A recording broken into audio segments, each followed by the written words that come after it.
Good afternoon, ladies and gentlemen. Uh, what a lovely day to be with you. After 4 weeks of speaking to industry leaders across sectors and having putting together 15 roundtables and dissecting over 12 industry sectors, we are now on day 2 of BW Marketing Whitebook eSummit 2020. Yesterday, as you know, we had all the global leaders, the Indian leaders, talk about how they are looking at this pandemic and facing and putting a strong fight against it. And day 2 is equally lined up with all those top speakers. This afternoon is dedicated to understanding what the 16th edition of the Marketing White Book is all about. I can go and on, but I just want to mention the theme of this year's Marketing White Book is Recession-Proof Marketeer. We have seen what has happened over the last 9 months and how brands are putting a strong fight. I can go on, but before that, I would leave it to our expert, Noor Fatima Warsia, Group Editorial Director, BW Businessworld, to join us. Before she begins, welcome, Noor. Before I hand it over to you, I want to thank our presenting partners who have made this partners. Our presenting partner, ABP News, Aapko Rakhe Aage, our e-commerce partner, Asia's most influential platform for human connection and communication, our digital media partner, Iavatarz Digital, our CRM partner, Easyrewardz and Microsoft, a technology partner, Vertex, where you can see us right now, our knowledge advisors, CBRE, Deloitte, Kantar. Over to you. I have spoken my bit.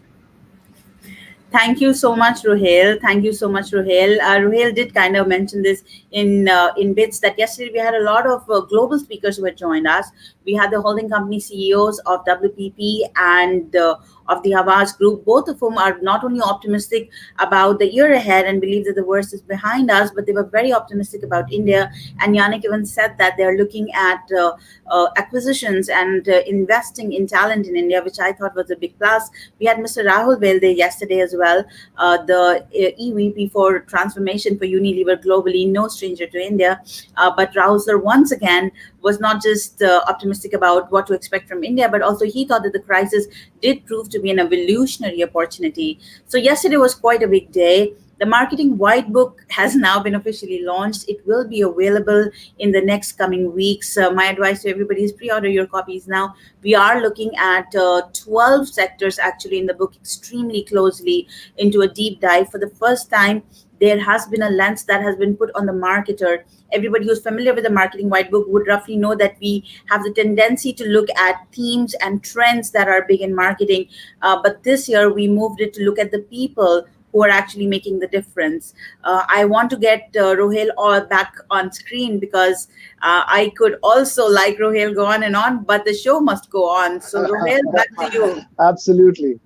Thank you, Noor. Thank you so much. And moving on, it's time to get our first headline speaker on screen. I would like to invite on screen Mr. Ravi Rayavaram, CEO, ITC, Agarbbati and Matches.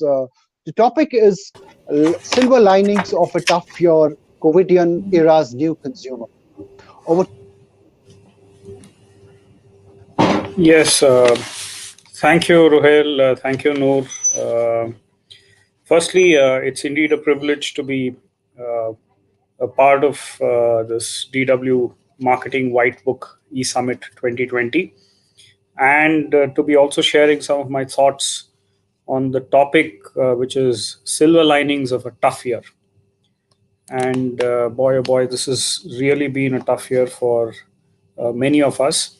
What I'm going to do is to take you through some of our own experiences and closer to what we do in our business, which is to do with devotion. And hopefully, some of these trends that I speak about at a very generic level, you will also see some specific actions from our side, which would substantiate, our views and thoughts on, how things have emerged and how things will be in the days to come. So if everybody is able to hear me, I I hope you have been able to hear me for the last 1 minute or so. I have a small presentation, so I'm going to, put it up right now. I just need a word of confirmation that everything is visible and we can indeed start the presentation.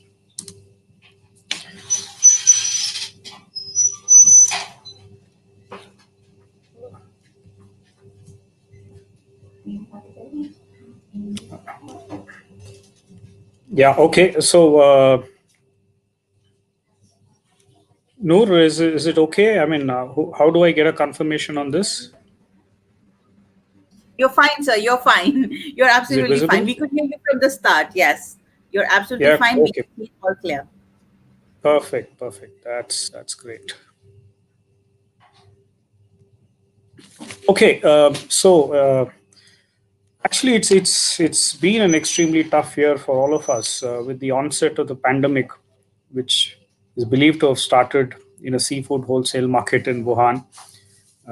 If you set aside all the conspiracy theories, uh, about 1.4 million deaths so far across the world. That's almost the population of Belgium, which has been wiped out, and 61 million cases.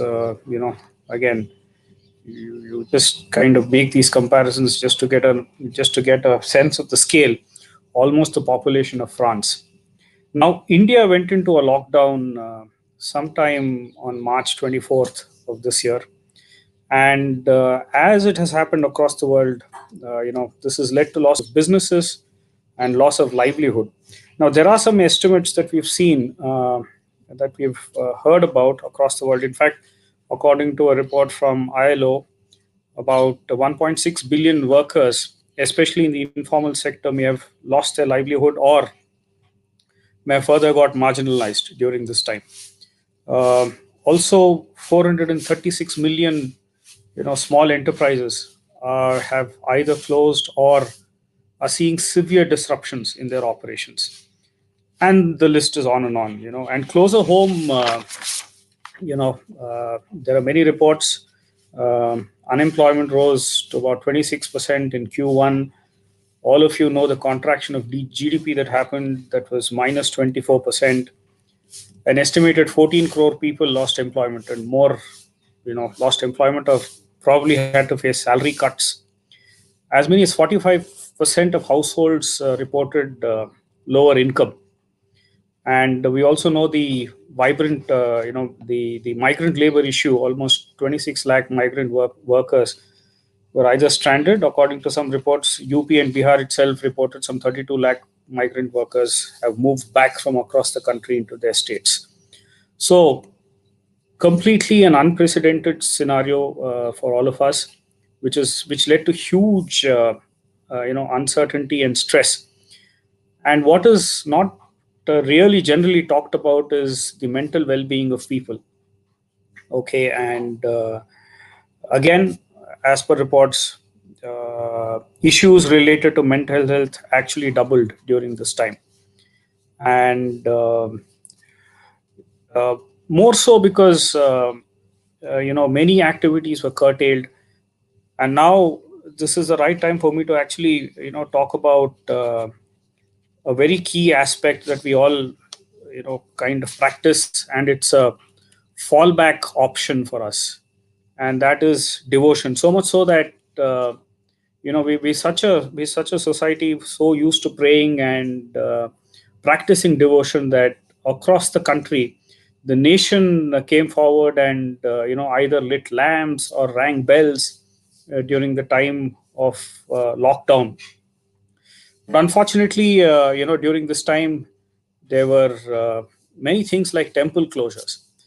Now, because we are an economy, because our economy is actually quite dependent on devotion. In fact, since we are in this business, the uh, the size of the economy, which is related to the devotional space, is about 3 lakh crores. I mean, this is a I don't think anybody would have imagined that it is so huge. With temples going under lockdown, it definitely did lead to a lot of stress, because there's a large part of our section of society which is dependent on the so-called temple economy. For example, There are puja outlets that sell Agarbbati, flowers. So there's a lot of livelihood associated with temples. For example, pujaris, lost livelihood during this time because none of the temples were open. So all in all, during the lockdown, the overall generic economy and the temple economy more specifically, had a severe hit. There was a silver lining indeed, and this is consistent with the topic that we are discussing today. Many traditional channels, in fact, did take a hit, but there's one aspect of our lives which gained a lot of prominence, and that is everything to do with digital. And whether it's social networking or digital learning or digital purchase or digital payments, everything saw a multifold increase during this time, both in large towns and small towns. Even rural India saw a lift. Social networking sites, people were locked down at homes, and on an average, there was about a 20% increase either on the number of sessions that users got onto various social media platforms, networking platforms, or in terms of the time that they spent on these networking platforms. So almost 20% to 30% increase in both these parameters, whether it's sessions or the average amount of time that people spent. Once again, a lot of content started getting consumed on digital platforms. We all know about Amazon Prime and Netflix and Hotstar. Each one of them saw huge increases in viewership and engagement. Businesses too. I mean, grocery business itself took a big jump, and our FMCG businesses witnessed to that. News channels is another area where a lot of people kind of logged in and started watching news. At the same time, and if you were to analyze where they were doing all this from, simple, they're all doing this from their smartphones. The average time spent on the smartphone increased, and a lot of time that was spent on either social networking or news apps or gaming, VODs, chats, all this went up. So people were sitting in the confines of their homes, but delving deep into their phones during this time. So this was the environment. Now, how did this outpouring of devotion pan out across India? I did refer to the devotional economy having taken a hit and our practices of devotion having undergone a change. Now, what happened during this time?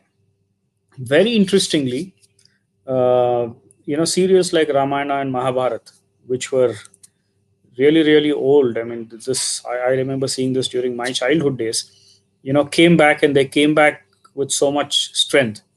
Ramayana recorded a slot viewership of 60 times higher. Mahabharata about 208 times. Now, devotional channels saw a 30% hike in viewership. Again, digital, once again, the space, one specific, chant like the Hanuman Chalisa crossed about 110 million views on YouTube. And consumers resorted to YouTube for a lot of devotional content during these times of anxiety, because either people were losing jobs or there were mental health issues, and these were times of great uncertainty for a household. So, like all Indians do, we turn to devotion as the resort to overcome some of these difficulties, and we went deep into prayers. What was our response? Now, as Mangaldeep, this is our brand. We manufacture agarbattis and other allied products in the space of devotion.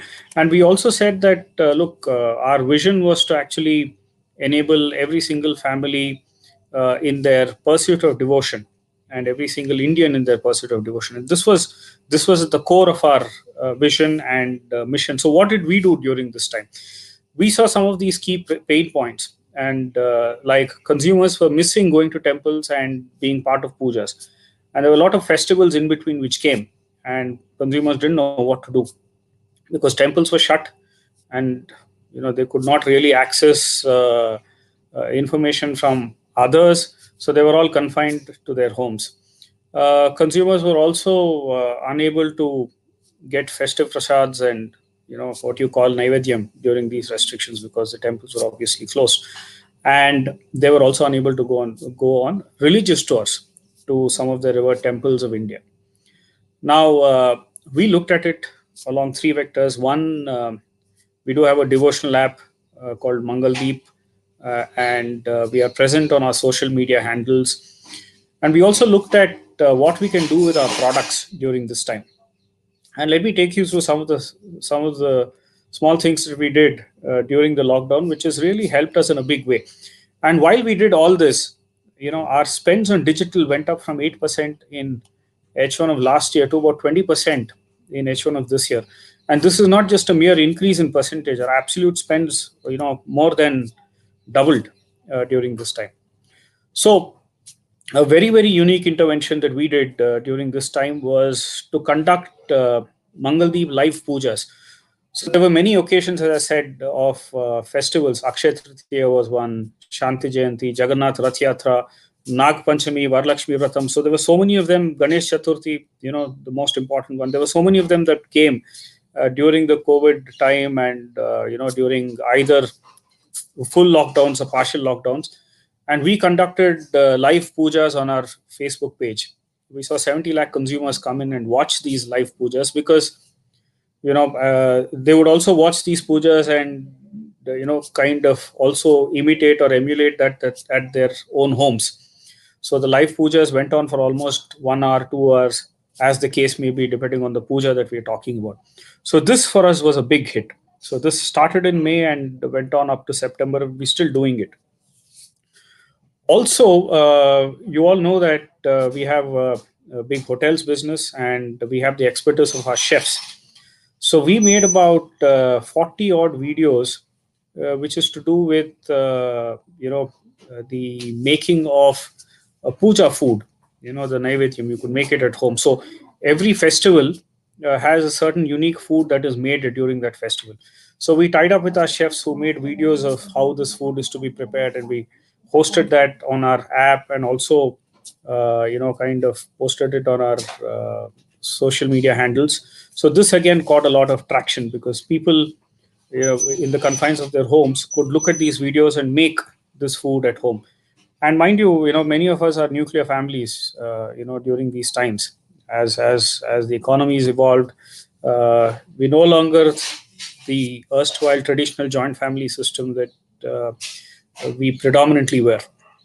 So this was something that was very, very, very liked a lot by a lot of consumers.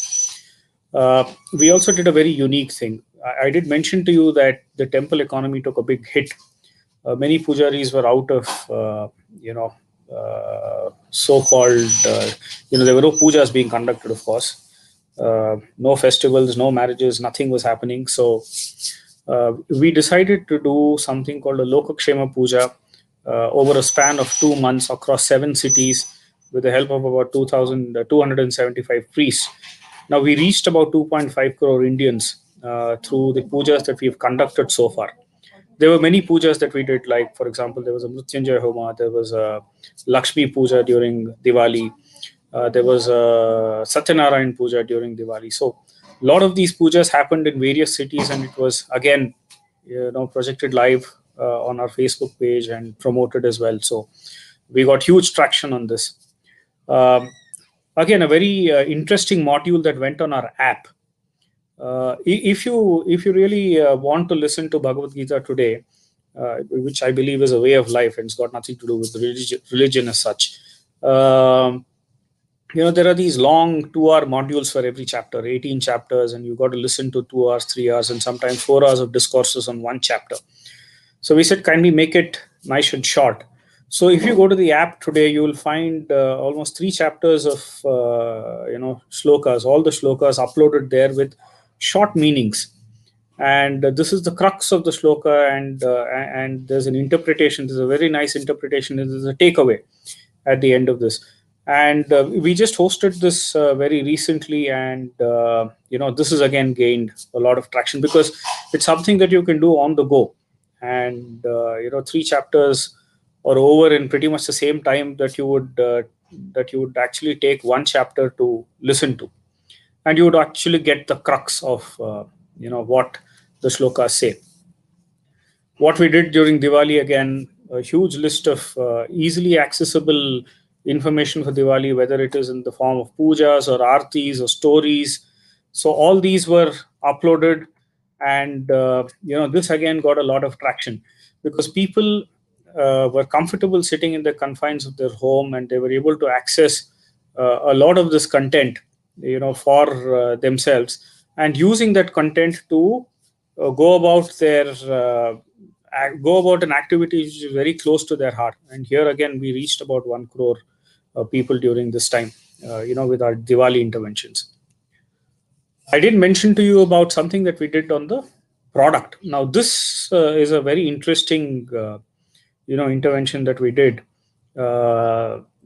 We thought, let's bring the divinity of the temple to the homes, because temples were shut. So there was an Agarbbati that was developed, whose fragrances are made by out of items that are considered to be a particular god's fragrance. So suppose this is a Siddhivinayak Agarbbati that you see here. Marigold and red hibiscus are some of his favorite flowers, and those are the flowers that are offered to the god there. So this Agarbbati has a twin section.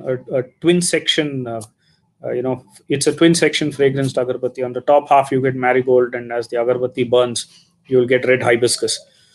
So we made this Agarbbati with the fragrances that were considered to be the god's favorite. Also, we were in partnership with the government of Maharashtra, and we had set up a manufacturing unit in a very remote area in a place called Pomburna, which helps livelihood for tribal women. And these Agarbattis were made by the tribal women in a place called Pomburna, which is about a 3-hour drive from Nagpur. And on the sale of these Agarbatti packs, we would donate some amount to the Siddhivinayak temple, on behalf of the consumer. And the Agarbatti itself has in the making of the Agarbatti, we used the flowers that were offered to the god in the temple. So we used to get flowers from the temple, and then process it, and use the powder of the flowers in the making of the Agarbatti. And as a mark of credibility, we were also thankful that the Siddhivinayak temple offered to kind of put a seal of their seal of the temple on the pack as a mark of credibility. Now, these packs were launched in digital medium, and we're seeing huge traction. These are an instant hit on many e-commerce platforms, so much so that we also launched it in the US, and this is a very sought after item. So we've got about 5 temple packs like this. We've got Jagannath Puri temple, we've got the Kashi Vishwanath temple, we've got the Siddhivinayak temple, and we've got Kedarnath and Badrinath temples. And all these packs are now available for sale, and these have been launched initially exclusively on e-commerce platforms, and then we've taken it out, and it's there in some select channels as well. Another thing that we did, very interesting, and you will see a lot of brands having done this during this time. The traditional view of brand endorsements is no longer applicable, because many celebrities were ready to lend their helping hand in endorsing some products which they thought gelled with their value systems, and they were willing to do it on their digital on their digital profiles. So the Siddhivinayak pack was launched by Sonu Sood, Virender Sehwag, and these were all launched through Instagram. And we had some regional celebrities, we used some regional celebrities to launch some of our other products, like Samrani in specific states like Andhra and Karnataka. Now, both these activities have led to a large increase in mind measures. Uh, and we would have probably never imagined to get this kind of mind measures, earlier when we were all thinking, traditional media. So, some fantastic discoveries even for us as to how you can utilize, digital media platforms to do product launches and in fact tell your story. So what do we see as the future trends? We definitely want to do more of this. In fact, our overall allocation of spends is, almost doubled. Going forward, I see this spend tripling. As far as digital communication is concerned or digital interventions are concerned, there are possibilities. I'm sure all of you have heard this. There are possibilities of sharp geo targeting, and overall, we've seen that spends on digital have gone up from 10% to 15%. The absolute numbers are not here, but this is a big jump during this time. This is the overall ad spend, not just ITC. This is the industry ad spend that has gone up by this number. For us, e-commerce will be a very, very important space because this category, especially Agarbbati, was not a very e-commerce friendly category. I mean, nobody bought this on e-commerce. It's a product that has got 90% penetration in the households, but largely bought by consumers in grocery outlets.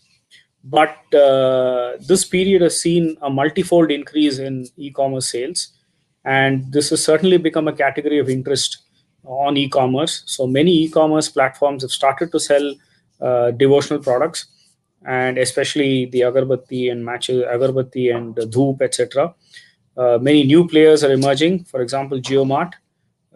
We are really big in those platforms. And even for us, our confidence has grown so much that we are ready to actually do exclusive launches of some of our product ranges only on e-commerce, which was quite unthinkable, just a few months ago, because e-commerce was never a large category of throughput for a large channel of throughput for a category like ours. So we're very, very bullish, with respect to our digital and e-commerce initiatives going forward. And for us personally, there have been lots of learnings, and we are, putting the buck where it matters, putting the money where it matters, and we're willing to take that. We're willing to take that initiative and make sure that most of our communication and product launch interventions definitely see a large digital footprint as we go forward. So all in all, for us, digital has been a huge silver lining. Just going back to the topic right now, and I'm sure many speakers earlier have expressed optimism about the future. We are very optimistic too. Our business very satisfyingly has grown during this time. India continues to pray. India continues to hope, and devotion is here to stay. Right. I have a quick question. Okay. All right. I have one small question. If you have time, Mr. Rayavaram, if you can hear me. Yeah, sure. Okay. Tell me, there is one more thing. We're talking about another kind of a wave of COVID that is coming around, and I mean, religious places have opened. But is there a fear at work, and how are you looking at your strategy in case it happens, because the pandemic is still around? Yeah. So, we've already seen that, practices of devotion or your behavior around devotion doesn't change, whether temples remain shut or temples remain open. In fact, devotion is so deep-rooted in our culture. And we definitely see that we've already got this experience that, things don't stop as far as praying and devotion goes. So I think this part of our culture will continue. I hope you heard me.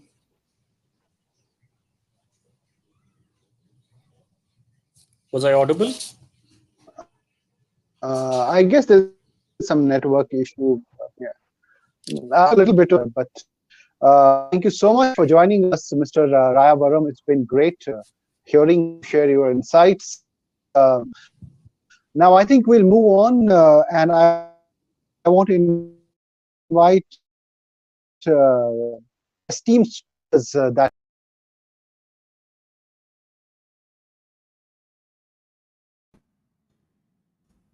Hi, everybody. Hi, I am so sorry. I think Ruhail has gone away. There is some problem at his end. But I'm coming back to you once again with Mike right now. So just taking a short break over here, like a second's break. And I'm coming back with Mike in a second. I'm so sorry. I think there was some tech issues. I think we have to make and be that the real world has tech issues. But it was a wonderful session by Mr. Rayavaram, and thank you so much for joining us. Now, moving on to our next session, which is an amazing conversation between Noor Fatima Warsia, Group Editorial Director, BW Businessworld. I would request Noor to be on stage, and Mr. Mike Cooper, CEO, APAC and EMEA Omnicom Media Group. The topic of discussion would be recession and the continued India. Hi, Mike. Thank you so much for joining us for the 16th edition of the Marketing Whitebook Summit. You're joining us from London. How are things there? Things are good. I mean, it's getting a bit cold now, Noah. That's something you don't have to worry about, I hope. But it's getting a bit cold out there now. There's a frost. My dog was very reluctant to go out this morning in the frost, but other than that, it's fine. Yeah, things are bad over here. Since I don't go outside very often, it doesn't matter. But I did understand that some people were going back to work in the UK. Is that not really happening? Well, we were all going back to work up until about 3 weeks ago. So I was going into the office in London pretty much every week. We have had a series of follow-up lockdowns to reduce the infection rate, because we've had I'm sure you read, we had a surge in infections across most of the major European markets. So Yeah. I have to be honest with you, it has gone into retreat over the last 2 or 3 weeks. You know, we've gone down to probably single-digit occupancy in our major markets like the UK, Germany, France, Italy, the United States, for example. Now that lockdown process should start coming to an end in the next 10 days. So I would expect occupancy to start picking up. We were getting up to about 30–40% occupancy in some locations before that. So I think it will come back again quite quickly as long as the infection rate stays low. Well, you are better than some of our markets. We're having a tough time in some of our markets here in India. I have to introduce Mike to our panelists. Mike is the CEO for the Omnicom Media Group for the APAC and EMEA region.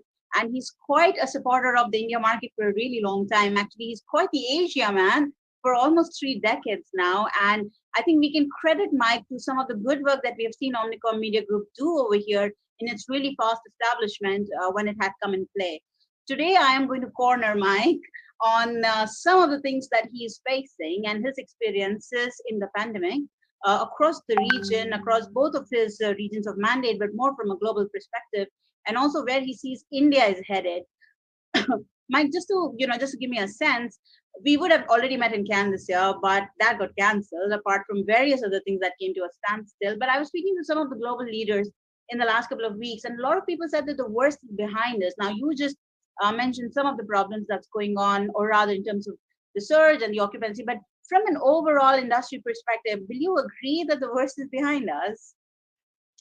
You know, overall, I do. I really genuinely do. And I'm actually an optimistic person overall. And I think that there's some sort of good news on the horizon. I mean, the most important thing is that we're hearing that a lot of these vaccines that have been in development very, very rapidly. I mean, a huge amount of effort has been deployed over the last 9 months or so. And we're starting to see real evidence that a vaccine, the effectiveness rates of these things are very, very high. So that's obviously giving rise to an awful lot of optimism, okay?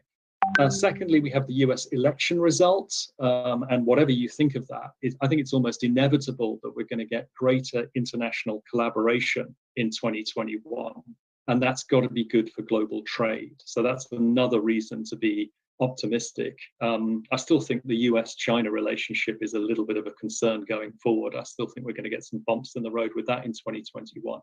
And I have to tell you that the clients that I talk to are much more optimistic about 2021, and consumer sentiment is rising without any doubt.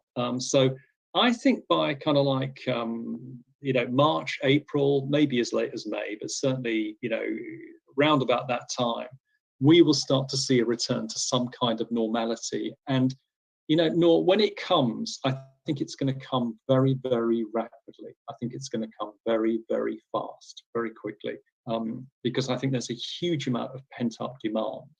And people are just bored of this situation, and they want to get out there, and they want to start seeing a return to normality, and they're ready to start spending again. So I do feel much more optimistic, going forward. Overall, that's good for the business. We also were discussing some of the markets in the region that should, in Europe at least, you mentioned a bit of US that should come back. Some of your people would have already started going back to work already, am I right? Some offices would still be functional. Please don't give me an example of New Zealand. Apart from that, anything else? We manage, the team I run, we manage all of our markets outside of the Americas. So we manage all of the global markets outside of the Americas. So we have a huge variety of different situations. In Australia and New Zealand, we're pretty much back to normal, other than the fact that there's not much international travel, so the tourism industry is hit pretty hard. But in those places, it's pretty much normal. If you talk to our offices in China, they will tell you that things are pretty much getting back to normal. They're having kind of normal client meetings. Their spend levels have come back kind of like pretty in quite a healthy way. Western Europe is still quite badly affected, but I don't think, I mentioned to you a few minutes ago that we're back in a lockdown in some of these markets. It's nowhere near as severe as it was, back in April and May. And I think there's two reasons for that. One is that people have learned to live with it. They found ways of kind of like working within these kind of parameters. Whereas I think, back in April and May, the world was in a bit of a state of shock, quite honestly, and we didn't know how bad this was going to be. We were worried it was going to keep on deteriorating. So I think the second reason is that people are just, bored. They've reached the end of their tethers with this sort of lockdown, and they are finding ways of navigating around it. So they are out more than they used to be. They're more retail outlets are open, more shops are open. People, both online and in reality, are out there doing more and shopping more and just question about it, no question. Despite the lockdown, most of the car dealerships across Western Europe are open at the moment. We have a lot of automotive business. That's remaining pretty buoyant, actually, in the second half of the year. Not bad, but obviously you kind of explained further why you're optimistic, which is good from every sense of the word of it, and for most markets. Just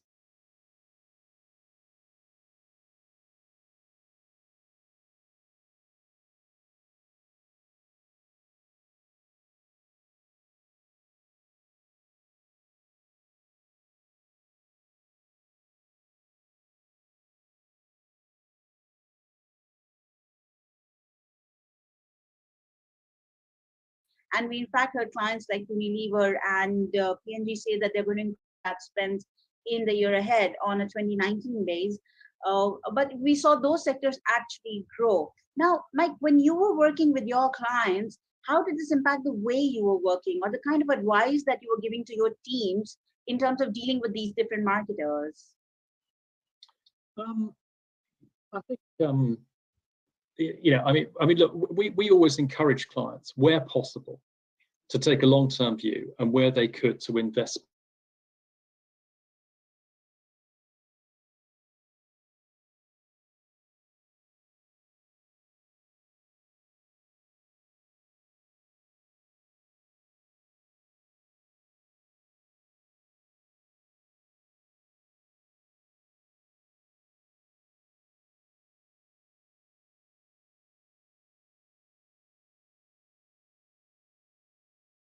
And we did a huge amount of scrambling around and looking at different bits of research. The long-term performance of brands through crises. I mean, perhaps the best example is Coca-Cola during World War II, where they carried on having a kind of like a presence. So, look, I think if you are in hospitality, if you are in the travel industry, and we have a lot of travel, we have a lot of airlines, we have cruise lines.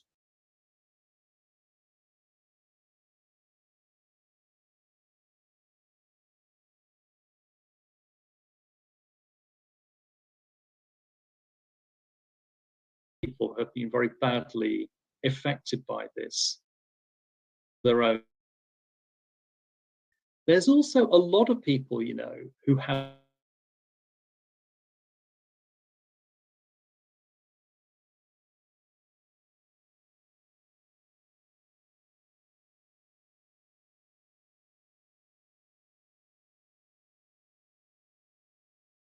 a large proportion of the global population that has money in their pockets and they're just overdue for a vacation. They're desperate to go on holiday.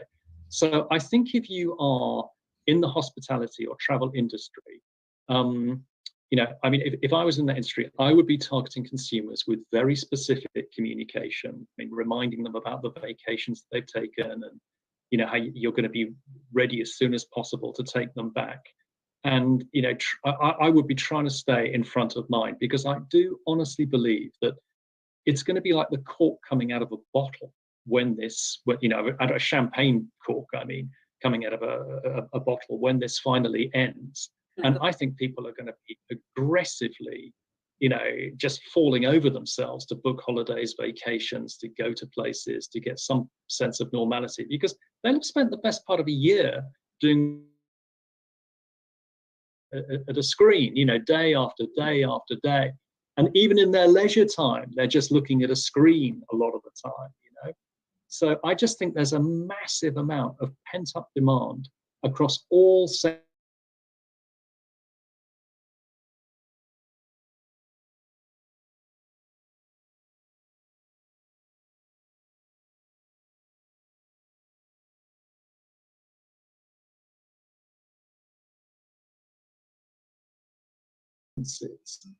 Of people who have been in hospital and who have recovered from COVID, who have gone, when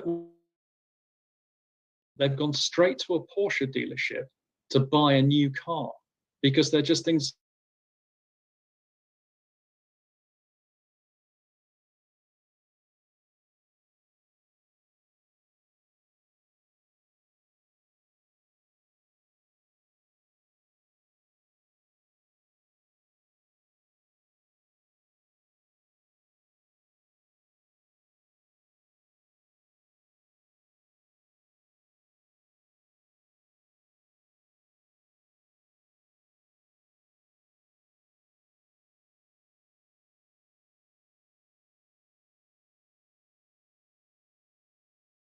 In India, the automotive industry had its best numbers ever in the history.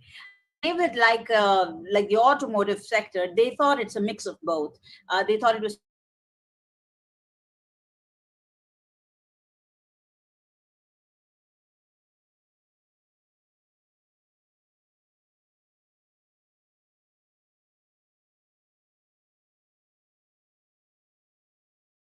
buyers numbers to kind of go up. But we had our best auto year ever in September 20. It was interesting for us. But Mike, just to build on this, the agency client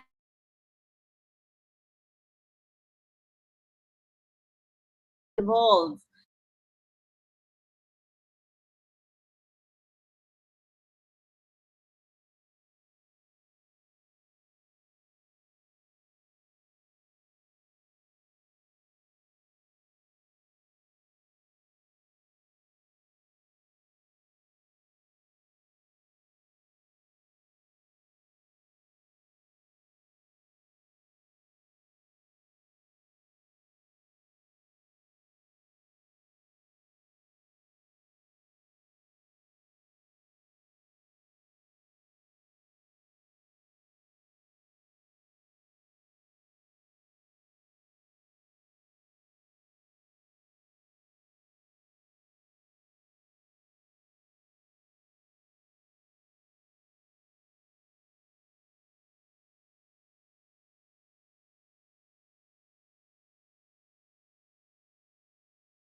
that people have learned to live with it.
Parameters, whereas I think, back in April and May, the world was in a bit of a state of shock, quite honestly, and we didn't know how bad this was going to be. We were worried it was going to keep on deteriorating. So I think the second reason is that people are just, bored. I mean, they've reached the end of their tethers with this sort of lockdown, and they are finding ways of navigating around it. So they are out more than they used to be. They're more retail outlets are online, and in reality are out there doing more and shopping more in a consumer spending environment. No question about it. No question. I mean, despite the lockdown, most of the car dealerships across Western Europe are open at the moment. We have a lot of automotive business as an agency group, and that's remaining pretty buoyant, actually. In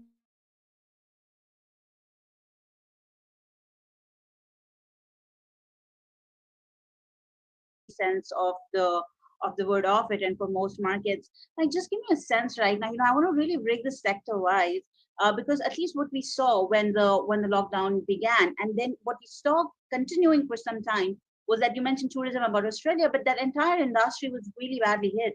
It was almost a complete halt. In terms of media as well, live sports and a lot of things came to a halt. However, some sectors, whether it was technology, amazing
because at least what we saw when the lockdown began, and then what we saw continuing for some time, was that you mentioned tourism about Australia, but that entire industry was really badly hit.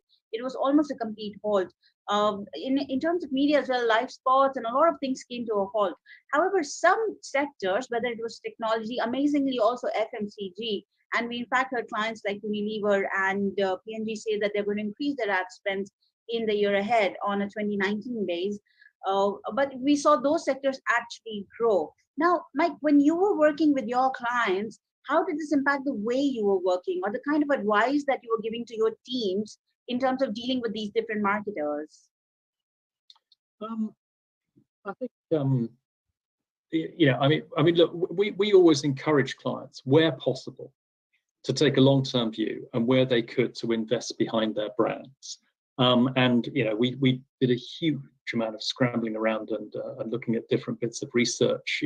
Going back a long period of time, just looking at the long-term performance of brands through crises.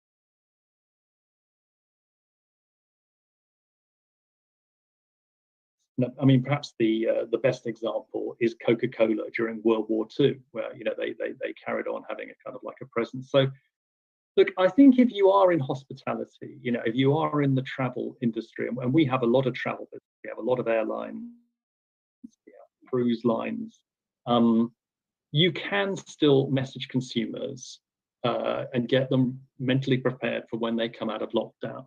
And I mean, the fact of the matter is, it's true that a lot of people have been very badly affected by this in terms of their own personal finances. There's also a lot of people, who have not. There's a lot of people who are still earning a salary. They're not going out to restaurants. They're not going on holidays. They're not even commuting to work. They're not even having to buy their lunch when they get to work. Okay, so I think there's a large proportion of the global population that has money in their pockets, and they're just overdue for a vacation. They're desperate to go on holiday. So I think if you are in the hospitality or travel industry, if I was in that industry, I would be targeting consumers with very specific communication, reminding them about the vacations that they've taken, and how you're going to be ready as soon as possible to take them back. And I would be trying to stay in front of mind, because I do honestly believe that it's going to be like the cork coming out of a bottle when this, out of a champagne cork, coming out of a bottle when this finally ends. And I think people are going to be aggressively, just falling over themselves to book holidays, vacations, to go to places, to get some sense of normality, because they'll have spent the best part of a year doing what you and I are doing now, Noor, of staring at a screen, day after day after day.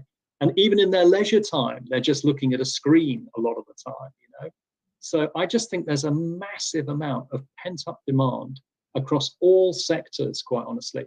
One of the groups that we work with is Volkswagen Group. And one of the clients who I've worked with now for more than 10 years is Porsche cars, Porsche, as it's pronounced in Germany. And I was on a call last week with the head of marketing, global head of marketing at Porsche, and he was telling me that there are instances of people who have been in hospital and who have recovered from COVID, who have gone, when they've recovered, they haven't gone home, they've gone straight to a Porsche dealership to buy a new car, because they're just thinking to themselves, you know what, I survived, I'm alive, I'm going to celebrate, I'm going to go and make a big purchase. And that's just one small example, but I think it's representative of an awful lot of how people are feeling at the moment. They're just, they've delayed things. They've cancelled holidays, they've cancelled big purchases time after time after time. And so I think there's a massive amount of built up demand, which I think is, as soon as the brakes are taken off, I think is really going to be unleashed, quite honestly. It's interesting you mentioned that as an example, because in September in India, the automotive industry had its best numbers ever in the history, and they gave it like the automotive sector. They thought it's a mix of both. They thought it was pent up demand, and they thought it was a bit of this whole must buy celebratory things. Again, a lot of people also thought that because there was a little bit of apprehension that was coming towards things like taxi apps, and the shared economy was getting a little bit under stress. So they do believe that that also contributed in some first-time buyers numbers to kind of go up. But we had our best auto year ever in September 2020. So that was interesting for us. But Mike, just to build on this, the agency-client relationship in the last year, in the last 9 months, how have you seen this relationship evolve in comparison to, say, this time last year? It's interesting. In some ways, it's increased the bonding with clients. Because I think there is this feeling of we're in this together. And I've noticed that we monitor our performance in terms of client feedback on a very, very regular basis. We get very detailed reports, client by client, market by market, individual client by individual client, on a very regular basis. And we've noticed a really quite significant uptick in terms of positive feedback about our teams. And I think it is that feeling that you are in this together and you're working through this together. I think I think the flip side of that. So I think there's enormous strength in existing relationships. I think it's very hard to build new relationships remotely, and I think if you try and do that, there's a reduced amount of stickiness, in the relationship. If you've never met your account director, if you've never met the person that runs your business, I think it's quite difficult to build a really kind of tight relationship with that person and trust with that person, quite honestly, online. And a lot of global pitches this year got cancelled as a result of that. I think a lot of clients just said, you know what, we were looking for a new partner, but we're just not going to be able to do that in the way that we want to. And also, a lot of clients these days, when they hold a pitch, they do it in quite a creative sort of way. Quite often they'll hold the pitch briefing in a retail outlet, for example, in one of their big shops, in one of the most prestigious outlets that they have. And they'll get the whole team there together to meet. It's not like the old days where you might just meet with a couple of people. They really try and immerse you in the brand as a part of the briefing process. And obviously they're not able to do that at the moment. So a lot of pitches got postponed. I think when pitches did go ahead, a lot of clients said to themselves, well, we work with 2 holding companies, so we'll restrict the pitches to the holding companies that we know, okay? And we might, make an adjustment about the balance of the business between those 2 holding companies. Some global pitches did go ahead. Kraft Heinz went ahead, for example. Perhaps they see relationships as being slightly less important, although it was more of a kind of like a numerical exercise. I don't know.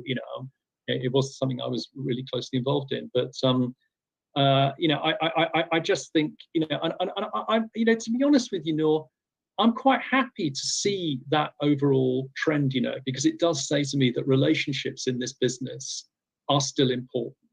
The reason why you and I have such an extraordinary rapport is, of course, because we've seen each other and we've known each other well. We've seen each other many, many times at Cannes and other events. Okay, I think it's more difficult than that. I'm not saying it's impossible. Of course it is, and everybody's being very adaptive. But I just think if you're forging a new relationship with a partner and you're going to need to see them every day, you're going to need to work with them really, really closely, you've got to be certain that you really have a good chemistry with that person. And if you kind of meet them online for the first time, good, who knows, if when you meet them in person, it might not be quite what you expected. You might get a sort of like a bit of a surprise. So I'm not surprised that the rate of pitches has slowed down. I do think in 2021 we're going to see a massive increase in the number of pitches. I think we will see a bit of a media palooza, as that awful name that was given to the process, I don't know, 2 or 3 years ago. I think there will be an awful lot of pitches. That is what I'm hearing from the pitch consultants who I talk to fairly regularly. It was going to be my next question, in fact, that are you going to expect that champagne bottle cork happening for pitches as well? You said it will, that's that. You know, you almost reminded me of 2008, Mike. I don't know if you recall when Nokia went up in a pitch after that great slowdown. And one of the reasons was actually the value of the deal. So I guess more of that is also in place right now as well. But just to take, a step back, move forward, the first thing that you said was that there is more intimacy that has come with existing clients. So when we do enter this media palooza, will it be similar to the previous kinds of, Armageddons in media pitches that we have seen, or will it have a little bit of a difference given this kind of experience?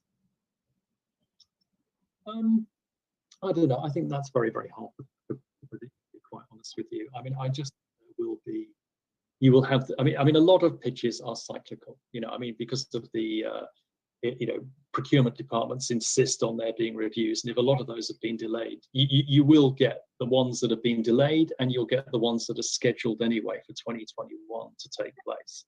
So I just think there will be a lot of activity during the course of 2021, quite honestly. So I think new business departments and pitch consultants are going to be very, very busy, and that probably means that people will be traveling a lot more. If it's global pitches, that part of it is inevitable. So we'll do our bit to help the travel and tourism industry.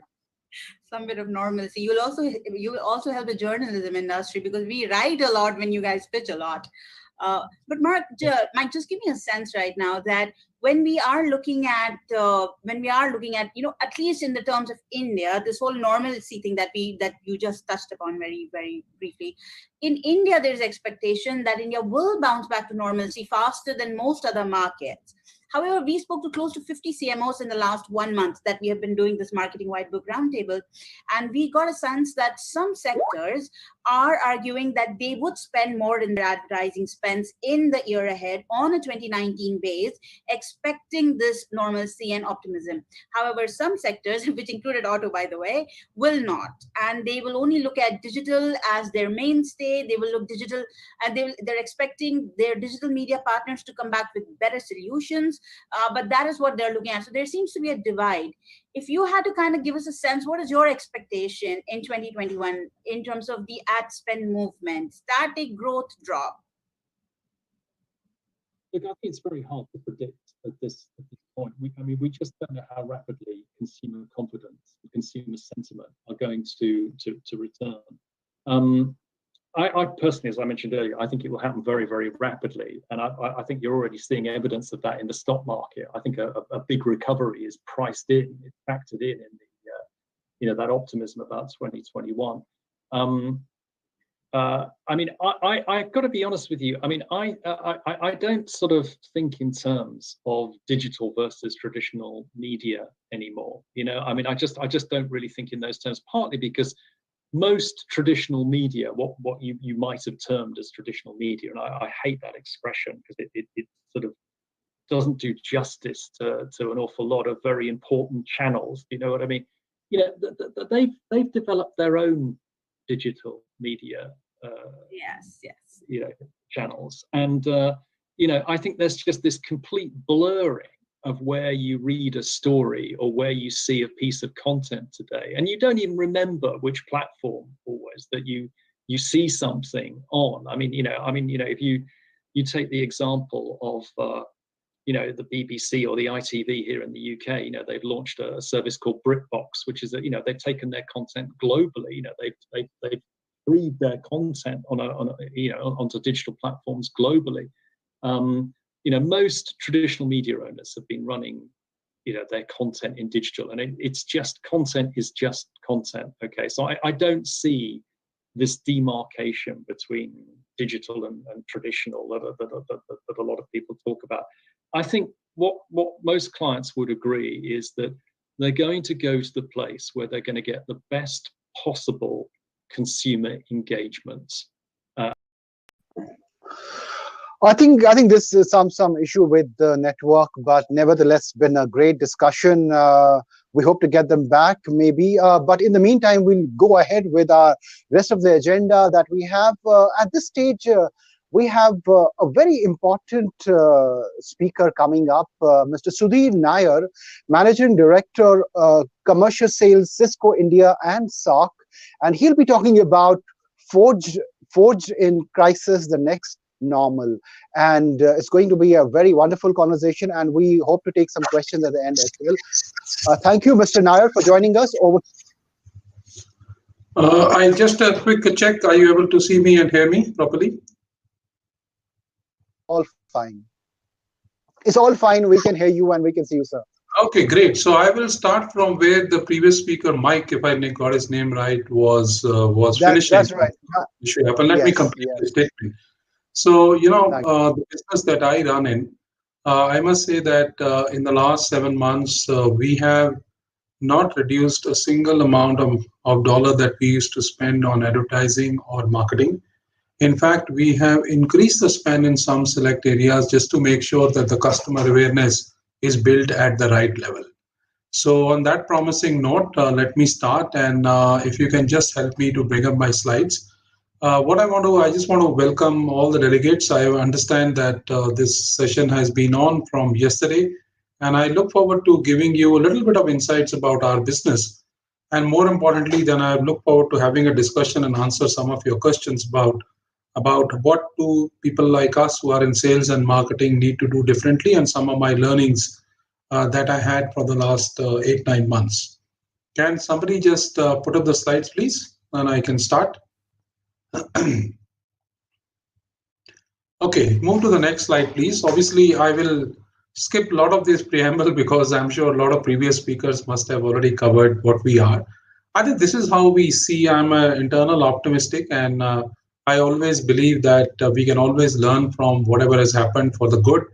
I mean, these are the 3 things which are really top of my mind. I mean, what last 9 months have taught us is we really need to have new behaviors, because suddenly we are realizing that no longer we are meeting face to face. We have to maintain social distancing. So you all know this, so I will not go beyond that.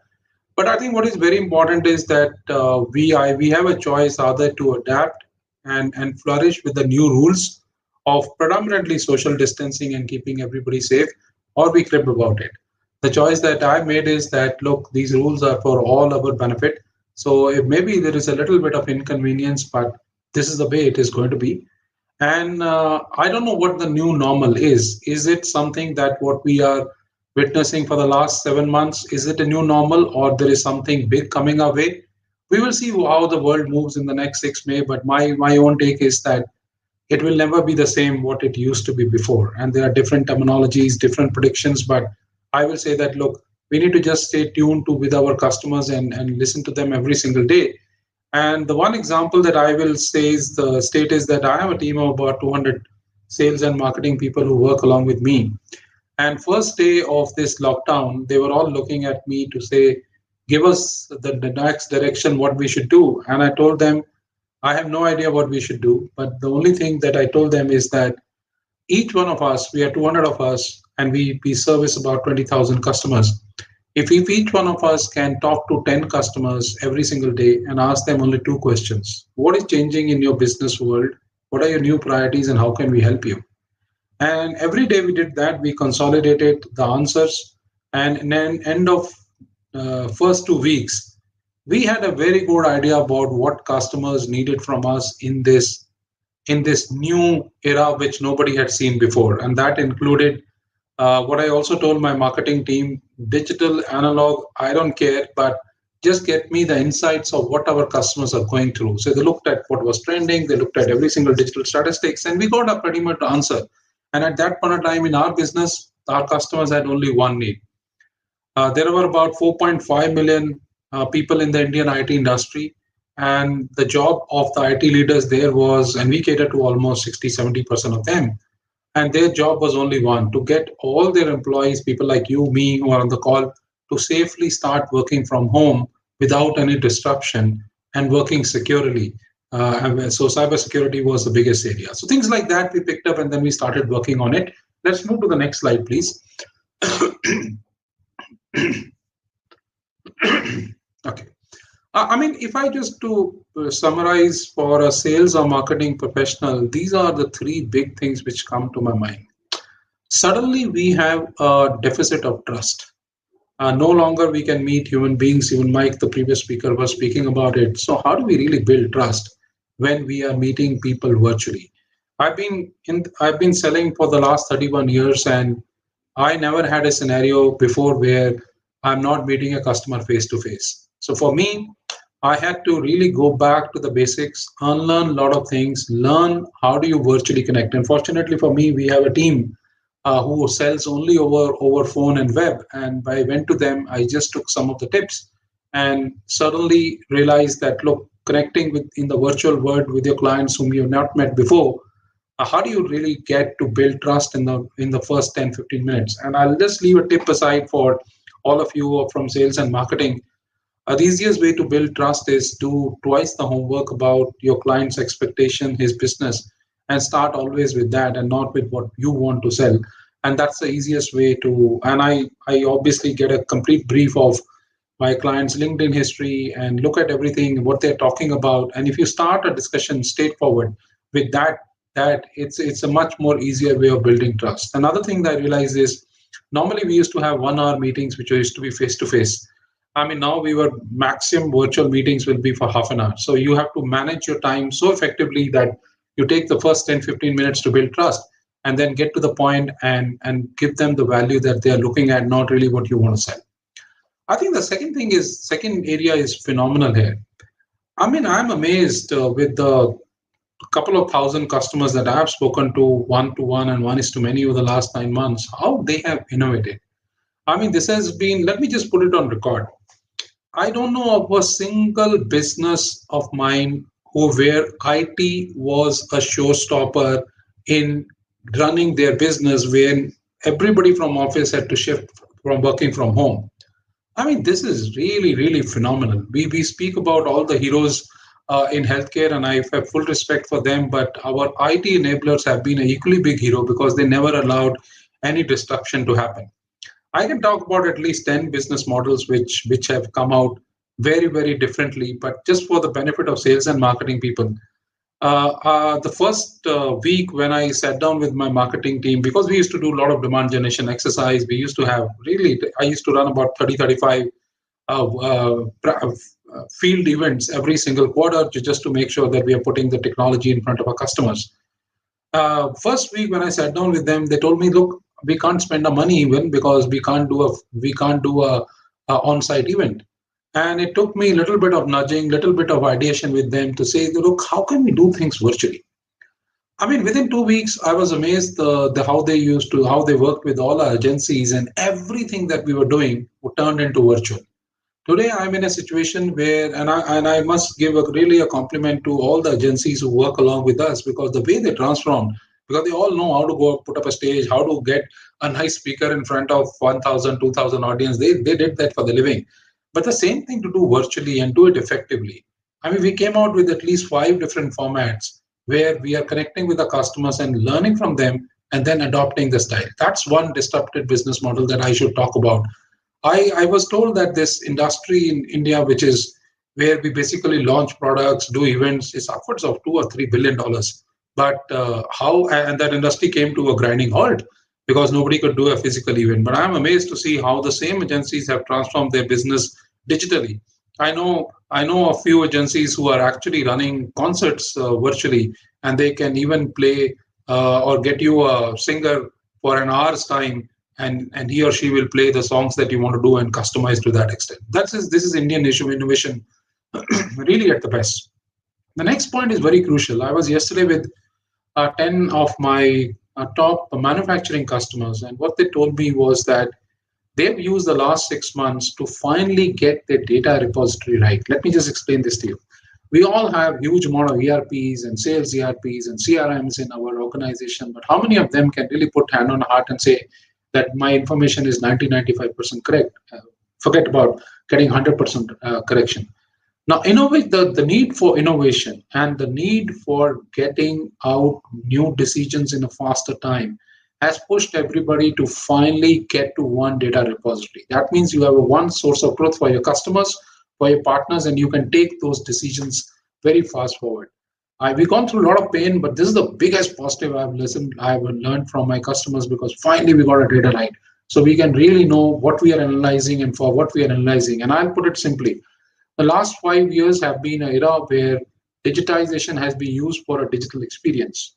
Now, an era is starting where digitization will be used for taking digital decisions. Complexity as of artificial intelligence and all, leave it to players like us, but you should be able to use the data to actually take a very good decision. And that's really what this last 6-7 months has given us the breathing time to do. Let's move forward to the next slide, where we'll talk about some of the key impacts of the business. Now, what does it mean for business? Like if I run a business for, catering to about 20,000 odd customers, so I think I already spoke about that. That the whole organization workforce has become digital, right? Prior to this, I used to have at least 4 meetings in a day, which used to be face to face. Now there are 12 meetings in a day, which are actually virtual.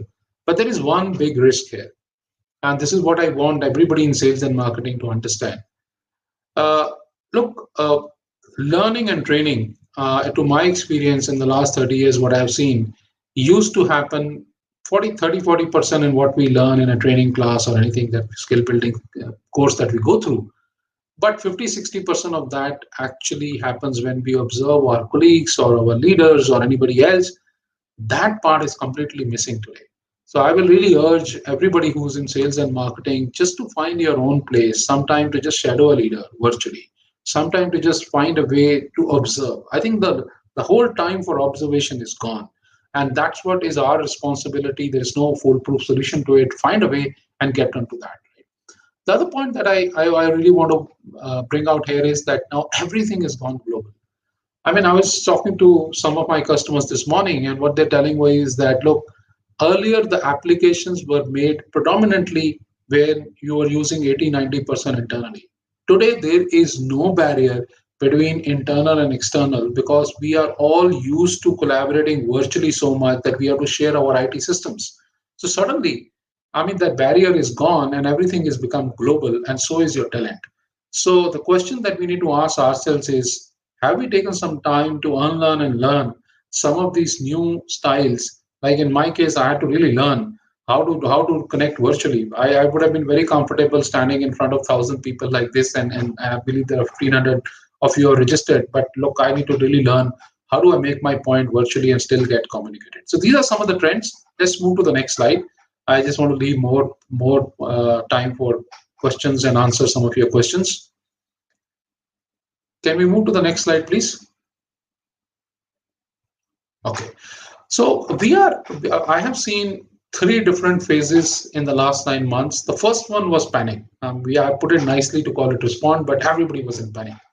But I think as I explained earlier, everybody came together, and the first 1 month, everybody got their business under control, the ideas that they want to do into that.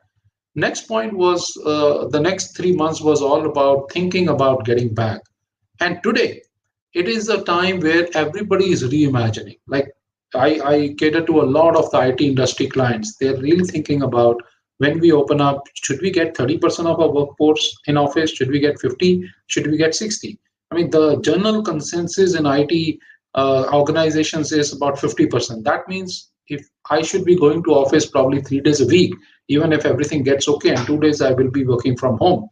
I mean, everybody started to now realize that it will not be the same, and look at the number of opportunities in front of each one of us. The way we will do our trainings has changed for life. We'll never be flying to US and sitting down for a 2-day course, sitting there. Everything will happen remotely. The way we'll engage with our audience, whether internal or external, has completely changed. Like our CEO every month will address about 40 to 50,000 of us, and we are all there virtually. And I've seen that I find it more comfortable to sit in my home with my own food of choice rather than flying all the way half the globe to US and then learn. So I mean, these are the things which have changed permanently. And I will, in the last slide, if we can move to the next slide, I just want to give you some examples of some leaders that I watched and how they have reflected. Maybe we'll get some pointers from there. All of them are ladies, and you will be knowing most of them. I think the first one, in terms of the leadership that I picked up, is taking bold calls.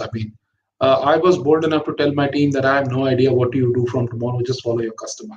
And she's the health minister for Kerala, our first lady here. I think the way that she has taken decisions and again corrected them has brought Kerala a COVID situation, and it was all over in the press and media. But her boldness is what I really want to call out here. The next one is the PM of New Zealand, and she was very clear that unlike us, she gave 48 hours notice to all the citizens and say, I'm going to announce a lockdown. Why don't you prepare yourself? Very emphatic. Next one is the PM of Germany. She launched the biggest testing drive across her country to make sure that she was very pragmatic. And look, we all know what Germany has really done. And the last one is the best example of a PM who has been connecting very constantly, virtually, on video. Our PM has also been doing that, so that if I look at in the neighboring countries like Bangladesh and others, their PMs have been doing, just connecting with everybody, just to reassure that, look, we are in control, don't panic. So what I want to just summarize is that our world has changed for life. I always encourage my team that never look at the way we used to do it earlier. Always think about new ways of connecting. And my only message to all the teams here in sales and marketing is unlearn first. You have been doing it for years, learn. And I've learned the hard way that everything is possible. Like yesterday night, we had a virtual dinner with 15 of our top CXOs. Now, what do you mean by virtual dinner? We actually had a very good video call like this, and we made sure that a dinner was delivered at their house. We're going to do with this another night. So, it's just our imagination of what is really holding us back. The moment you think that virtual is not a barrier and it is actually a boom, you will be able to do wonders. So that's my main message, and I will love to take more questions and answer some of the questions that you are top of the mind. So back to you, please.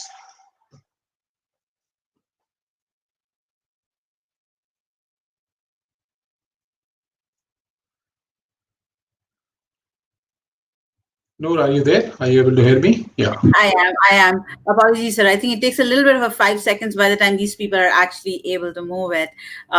Thank you. That was a wonderful address. We actually do have questions already. I was looking at the Facebook feed. This is coming right now from some of our social channels.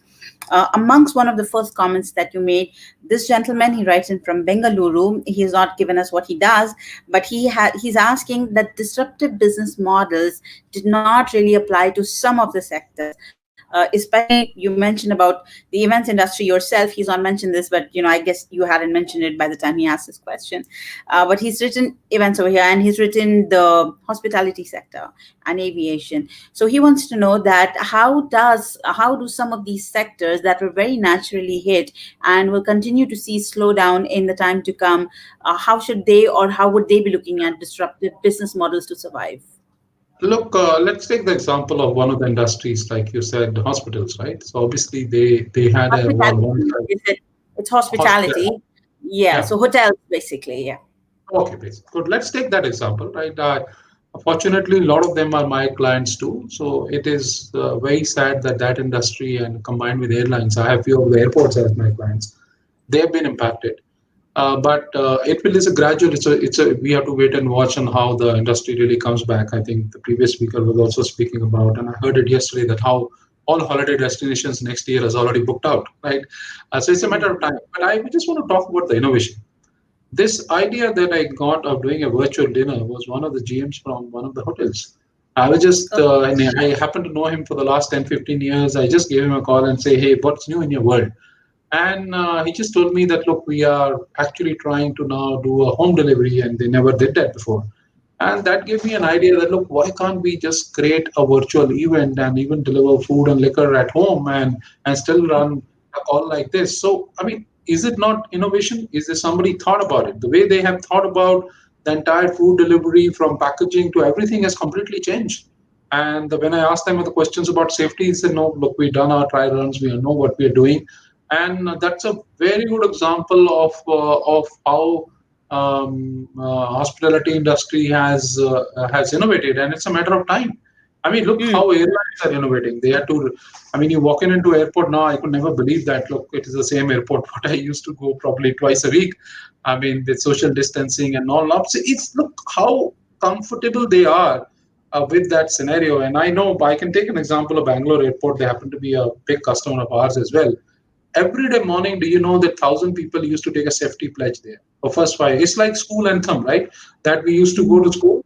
I mean, they used to have everybody, and I've seen pictures of that. I mean, what a great innovation, just to bring a sense of pride in the people and not afraid, right? I mean, you can always be afraid of, look at this, but they still have to go there. And their chief operating officer used to be the first guy. It's like a morning assembly, right? You do. I mean, just think how innovative this is, just to get 1,000 people aligned that, look, we are here for safety of passengers, and we need to take care of everyone. I mean, many of them are not even educated. I mean, the people who clean up there and things like that, everybody, 100% of them. So, I mean, I will disagree that, look, innovation is there everywhere, right? Some businesses might be a little slow recovery. I agree with that statement, but it's a matter of time. All right. The next question is from Mr. Devendra Pratap Singh, and he's writing from Mumbai. Devendra's questions about the workforce and about it going digital. Now, in some of the companies, he wants to understand the balancing. What Devendra has exactly written is that much of the workforce has gone digital or tried to understand to digital transformation. What is the kind of reskilling that you see in non-technology sectors that we will see, and how much of this is here to stay once we are back in recovery? Good. So there are 2-3 questions. Let me ask the last one first. This is where everybody is in a reimagined phase. I can talk about the IT industry. The general sort of, flavor of the town is that 50% back in office right now. Obviously, for organization A or B, it will be different. Like we have 16,000 people in our campus here. We're still thinking like whether A team should come 3 days a week, B team should come 2 days a week. So we're still thinking about that, but nobody's thinking 100%. I can tell you this, right? I have a client of mine who has 16,000 employees. They have almost taken a decision that 0 return to office. So that means about 15,900 will continue to work from home. And they're in the insurance field. They sell insurance to you, right? So, the variance is based on the industry. Manufacturing, generally in the plants, you need to get to 40-50% or maybe 60%. But in the corporate office and other teams, I think it will be somewhere around 50 to 60% is the sort of trending, right? Although we need to wait till March and April to see where it eventually takes place. So this is what we are working through with many of our clients, and they are also thinking through, right? Now, the other point that he raised was very important, reskilling and skilling, right? I think this is an area where every organization first needs to find the right technology of connecting with their people. Skilling, reskilling comes second, like you and me were talking. We are able to communicate, we are able to see each other. So having a good collaboration solution, and I'll tell you worldwide, we have WebEx, which is our collaboration solution. The load has gone up 4.5x from February till now in the world. So we have to literally cater to the data centers and all just to support that. That's how the loads are growing. Right? And finding a very interactive learning system. Don't just put them to dumb slides. And the mistake that I've seen many people doing, take the same slides and show them virtually. It doesn't work that way. It has to be a lot more interactive with that. And third one, which I pointed out, find your informal touch with your team. Formally we'll be in touch with them, but we miss that cup of coffee, which is where we used to really pick up how he or she is thinking, and whether they've got it, whether they're worried, whether they're excited.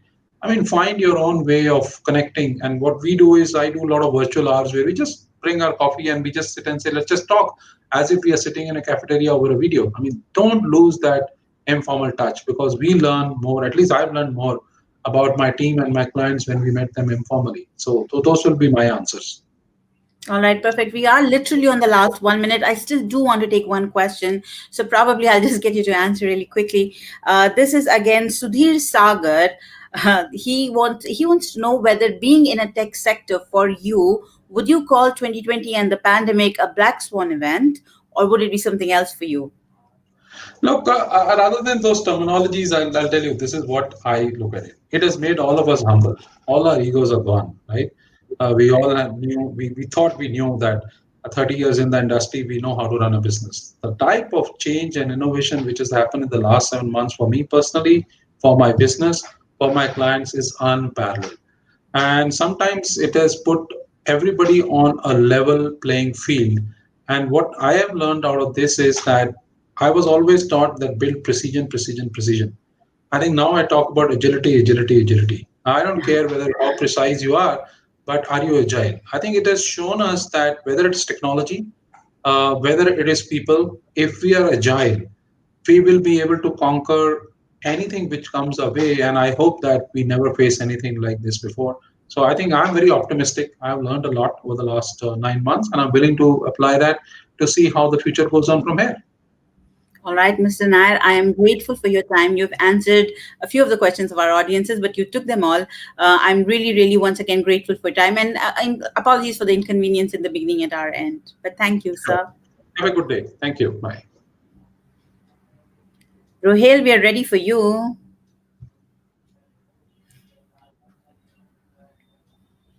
Is Ruhail joining me on screen right now, or shall I just go?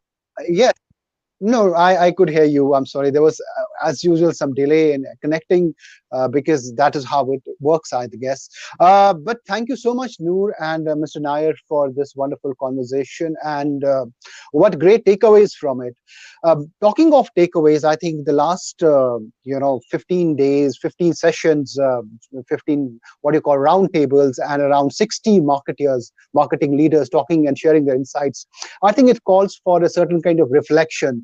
And maybe we can take a look at what they spoke over the last few weeks and the sectoral outtakes. So we have a video with us that kind of sums up what this journey at this year's Marketing White Book has been like. May I request my team to kind of play this video for all of us? The last 15 days, 15 sessions, 15 what you call roundtables, and around 60 marketers, marketing leaders talking and sharing their insights. I think it calls for a certain kind of reflection, and maybe we can take a look at what they spoke over the last few weeks and the sectoral outtakes. So we have a video with us that kind of sums up what this journey at this year's Marketing White Book has been like. May I request my team to kind of play this video for all of us? I think people are quite tired mentally. The last 15 days, 15 sessions, so I think 15 what you call roundtables, and around 60 marketers, marketing leaders talking and sharing their insights. I think it calls for a certain kind of reflection, and maybe we can take a look at what they spoke over the last few weeks and the sectoral outtakes. So we have a video with us that kind of sums up what the journey at this year's Marketing White Book has been like.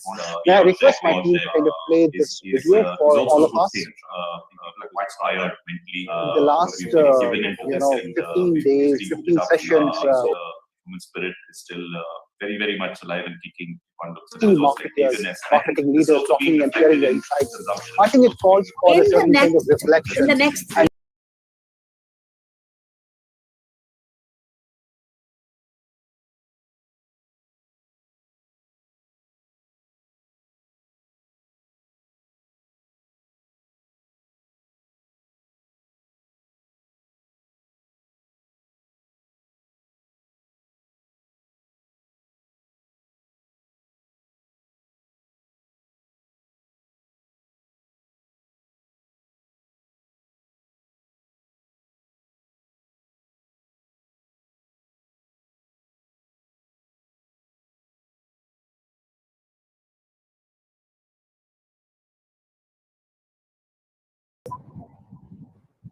Go ahead, raise your hand. Oh, none of you think it's going to drop. You all think it's going to be the same.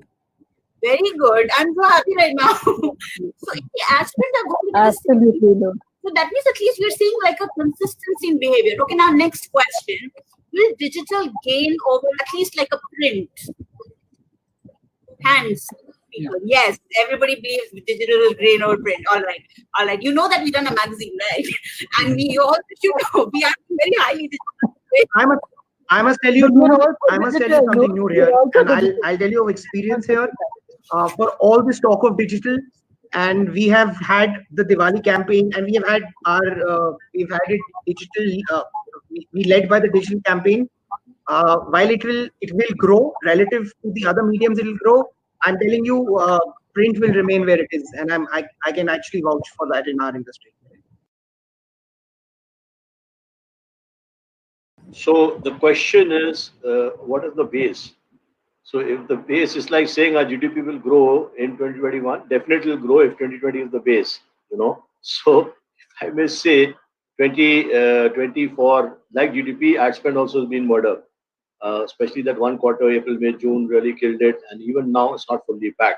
So I think there'll be a degrowth if you take calendar year, Jan, December. Chances are ad spends will be a degrowth of anywhere between 7 to 8%, 10% in that range. So if you say on that it will grow, definitely.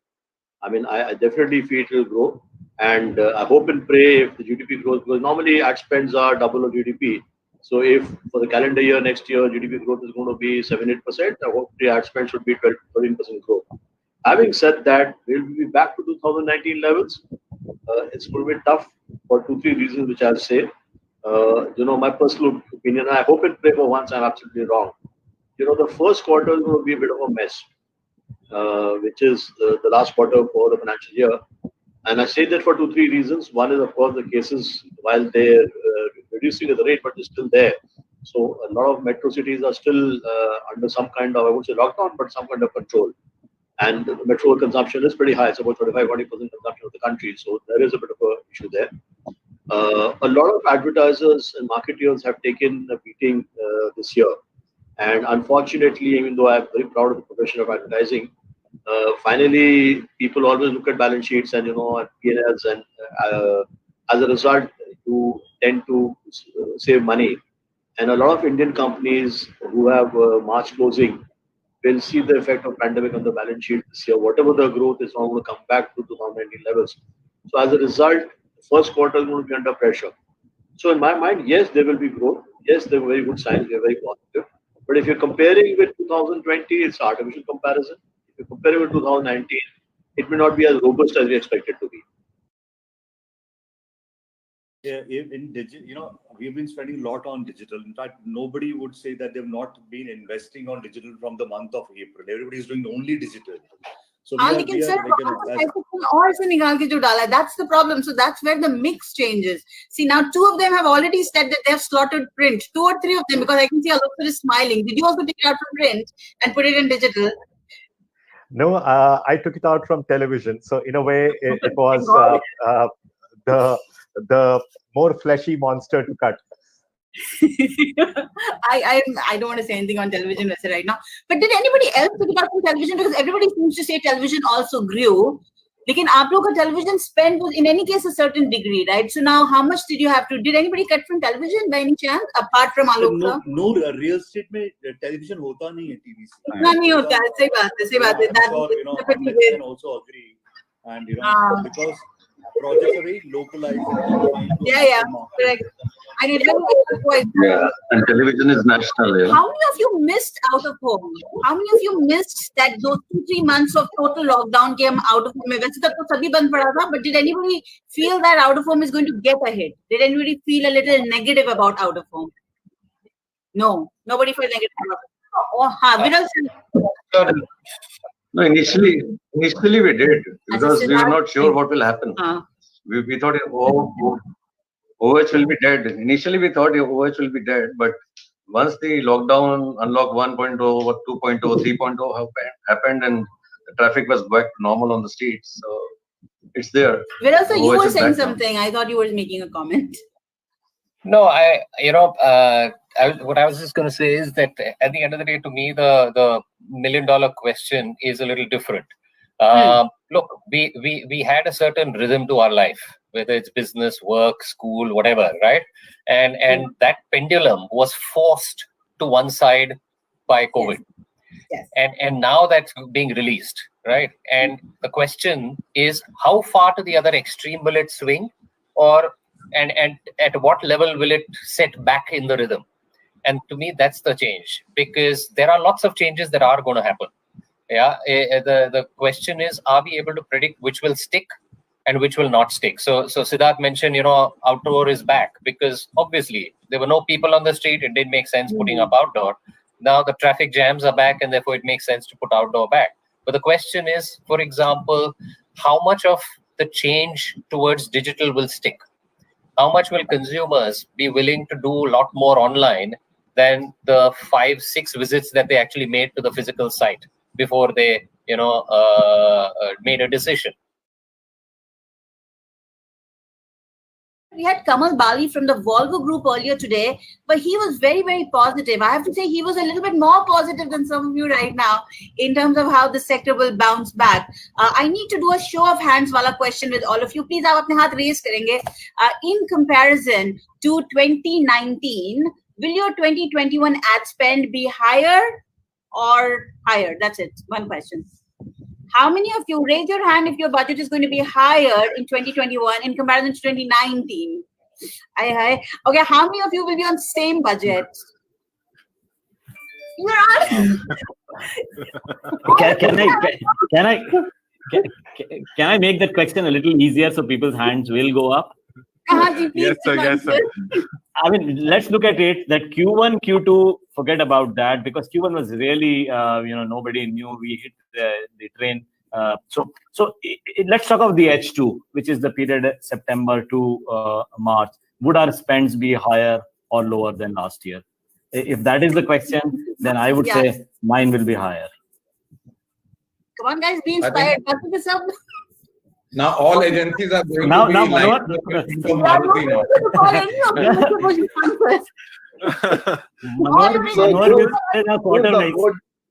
the modes of marketing are changing. So rather than spending on what people used to spend in 2019, people will of course do more of marketing, but I think they will be more smarter in terms of where do they want to spend. And it could be more of marketing. This is so small. The money that they spend on digital in comparison to had they, some of the very nice people were telling me earlier in this conversation. I think it was Guleria ji who said that print is coming back, 120 pages. Our magazine is also like 200 pages sometimes. We are on stands, by the way. That money versus digital, there is a zameen asman ka farak sometimes in our country. So we are already under indexed. You're going to make it tough, guys. But that's okay. A crisis demands more marketing, right?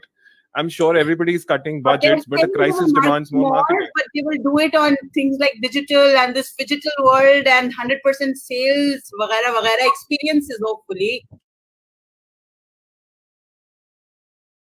Brands like Dettol benefited because obviously the whole idea of hygiene came into play, right? So how nimble you are and how you're able to address a particular customer problem is what defines trust. Okay. Right? And it comes from your actions and not just by what you say. Like globally, if you look at it, during the whole COVID situation, of course, there are brands that took a big hit, right? But they said, like Cadbury, I don't want to just talk about our own brand. I want to talk about Cadbury's, right? Rather than just saying that, you know what, there are a lot of brands that went and said, you know what, we will educate you about COVID. To me, it is about meaningful messaging, right? Like, I don't want my broker telling me about hygiene. There are hundreds of brands that are doing that.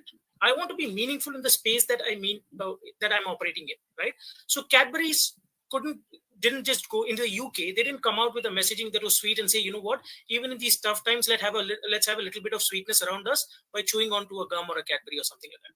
What they did is they partnered with something called the Age Foundation in the UK, right? And it wasn't just messaging. They then went on to actually make a donation, right? We saw several big brands. I completely agree with my panelists. Big brands did benefit from this whole thing. But if you look at social media, right, which is the voice of how the world is progressing, you saw the biggest of brands taking a hit. When people said, you know, we're going to distance our logo, which is what a lot of brands did, right? Everybody took their logo apart and they said, okay, right now distancing is all it is. The first half of the pandemic was all about brands taking their logos apart. Of course, it's intelligent. You're educating people. But that took a lot of flack in the Western media, especially, where people said, okay, you're telling me to distance it, but what have we done in this whole situation? And you looked at brands like Nike that went and actually donated money for this particular thing, went on to manufacture PPE kits, which is not their business, right? So I can talk about PayPal in terms of what we did, but I don't want to talk about that. We're talking about brands in general. So to my mind, trust is built by what you do. That is the core of what customers value you for, right?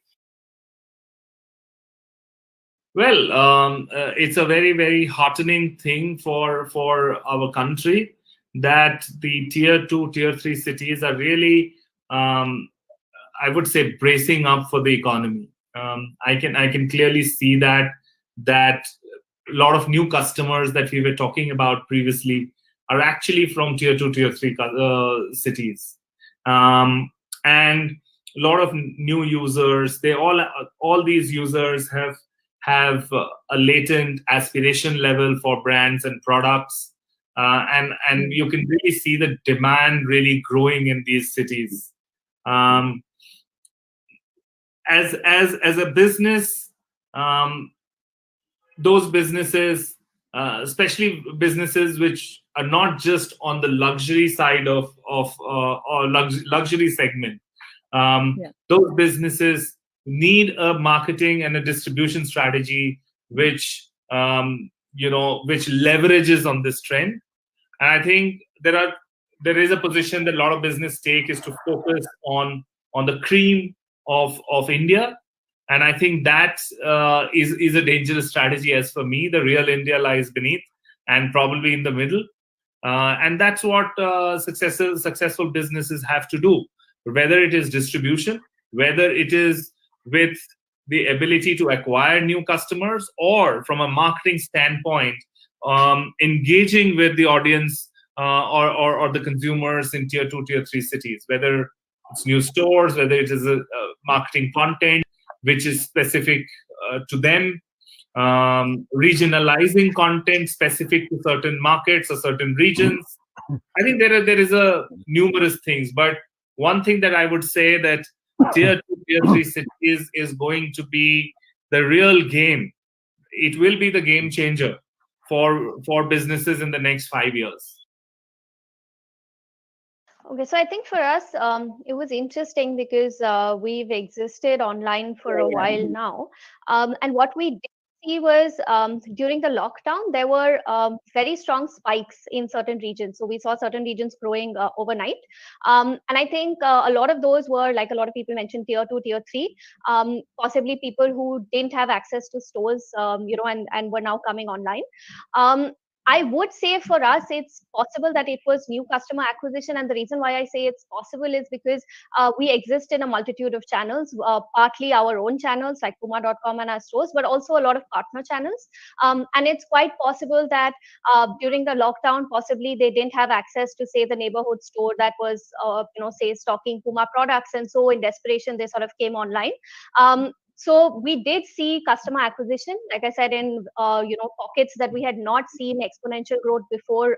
During the lockdown, we actually saw a bunch of people coming online. Yeah. So as you understand, the nature of the play that exists today on platforms like Amazon, Flipkart, etc., is the fact that being marketplaces, the idea here is to basically get your brand to be discovered over your competitor. Okay, so obviously there is a very, very clear need for you to basically be able to drive and try to get your brand every time your customer searches for your product on these platforms. So in that sense, it's extremely critical that you have your bottom of the funnel strategy clearly sorted out as far as your play on these platforms go. So whether it be in terms of investing in the right set of keywords, or whether it be in terms of basically having your content discovered by the customer, or at the same time also ensuring that your product or your brand has the right set of ratings or reviews, which are in a way going to basically influence the customer decision towards basically buying your brand or your product. These are all very, very critical parameters on which your success of your brand is determined on that particular platform. And to that extent, and at the same time, not only that, it's also extremely important that you need to also be relevant. Because you might have everything, but if you're probably not priced appropriately, and if your competitor is, then obviously you might still again miss the bus. So there are a plethora of these kind of areas that brands need to be thinking about and trying to figure out how exactly can I make myself discoverable while at the same time continue to be relevant to my audience, which basically is shopping for my product on the platform. So for marketers, it becomes extremely important for them to be heavily invested in performance marketing, because it is directly going to be linked to your ROI. Okay, at the end of the day, because if you don't have your content which is optimized, if you don't have your keywords that are optimized, if you're not discoverable enough, obviously it's very unlikely that your product is basically going to sell. So obviously, that is basically going to be the key aspect that brands need to be taking into consideration. So at the same time, what is also important is the fact that each of these marketplaces have their own specific set of audiences. So I think the point I made around how do organizations learn to operate and be relevant within the digital ecosystems that are forming around us, be it catering to the digital consumer, be it to becoming a lot more operationally agile in terms of connected supply chains and digital supply chains that will be very relevant, being relevant across their employee base in terms of having skills to drive that operational agility. That whole notion of digital adoption, I think that is accelerating, and that's not going to stop. I think that will actually continue to accelerate and create huge opportunities for innovation. And given the focus that India has had over the years, that will continue. The second piece, which I believe is already happening at this point, and I think traditionally we've seen this as a focus, is how do you start to become operationally more efficient? But efficiency from a technology standpoint is the thought now around accelerating the move from CapEx to OpEx. But to do it's not just changing the dimension from a CapEx to OpEx, but it is doing. I'm sorry? The whole concept of the TCO, I started too in the IT industry, and the whole concept was what is total cost of ownership. Now you're saying that's moving from a CapEx led model to an OpEx led model. Absolutely. And let me put that in context. It is not just moving it to an OpEx model. The fundamentals of why that is happening now, right, is triggered by the first trend that I talked about around digital adoption and starting to become, more relevant within the digital ecosystem, digital consumers, and so on. Now, to invest in that, you've got to free up capital.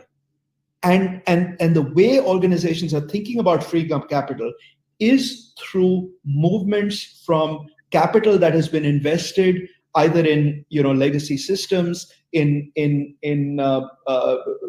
infrastructure that has built up over time, to moving into more agile architectures like cloud, like using data sets that are now available, not just data that you own, but other data that are now becoming more relevant and available in the world out there, right? So that whole notion of CapEx to OpEx, but doing it in a way that is sustainable to drive operational agility and the ability to reinvest that into the digital transformation.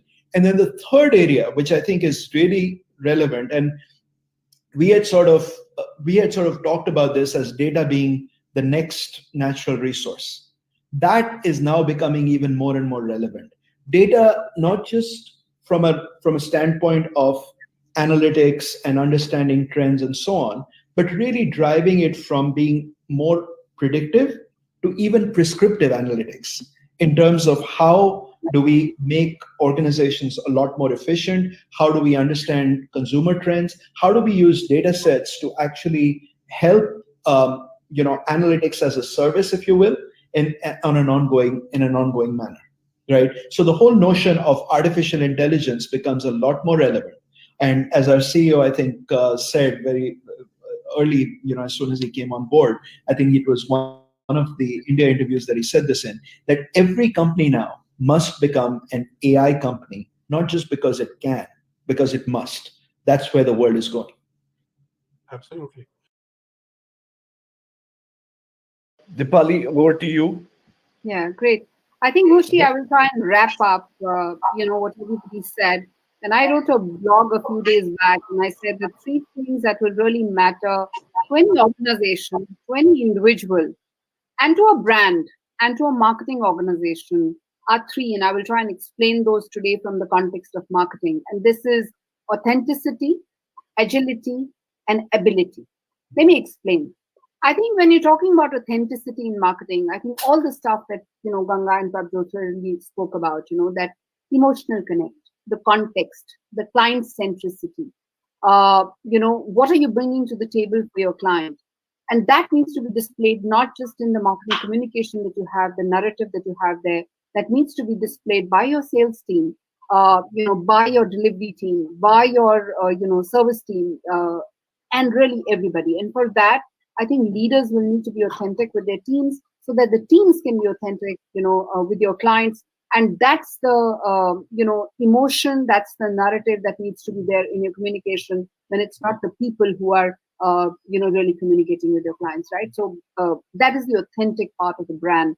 And I think leaders, CEOs, CMOs really need to focus on what is the essence of the brand, what's the purpose and the mission, what are the values that the company stands for, and is that really coming through? I think in years to come, if we draw experiences from what has happened to us during COVID, I think that will really stand the test of time. So that's the authenticity, part of it. The second, what I call agility. I think it's not just important to pivot. I think all of us have pivoted. But I think what became very important was the speed at which we pivoted. And I think that is the second, the agility part of it. I call this even in learning, for example, all of us can acquire new skills, but, you're learning agility to say, okay, the experience that I have learned from one place, how do I translate that into another place? When I move from one organization to another, when I move from one industry to another, when I move from one department to another, I think that agility in the marketing organization will matter. Can my team, who's somebody who's done campaigns, let's say, earlier with a lot of face-to-face events, could they quickly translate those learnings and, move into doing the digital events? That agility will matter. Can you reconfigure a team into smaller squads, into empowering them and into running very different kind of marketing campaigns? Can I have smaller squads who are doing consumer insighting, very differently, or who are doing research differently, or who are doing forecasting differently? That agility will matter. And the third is what I call ability. I think investing in skills, investing in tools, both investing in skills and investing in tools, and ensuring that the marketing team is enabled to take more data-based decisions, to marry database decisions with the skills that are required for the future, I think is going to be the third most important factor for a marketing team to be effective. And I know that all of us have spoken about a lot of things, and if you really look at them, for example, this whole vendor ecosystem, or the platforms that are emerging, that's all really about building ability. So the question that I think CMOs need to ask themselves and the marketers need to ask themselves is, are we really adding ability to our teams for the future? Are the skills that we are adding to our teams future-proof? And I think CMOs also need to somewhere question themselves and ask this question saying, the skills that I'm adding to myself and to my team, how future-proof it is. So going back, authenticity, agility, and ability. I think these are the three important things that I think we've learned from COVID and which will probably make us future-proof for any normal or abnormal times to come. Within the sector as well, there are various different kind of stories in sub-segments. So part of the FMCG where it's more about hygiene, floor cleaners and sanitizers and those kind of products, surface cleaners, they have seen a good and remarkable growth. In fact, they have benefited from the pandemic.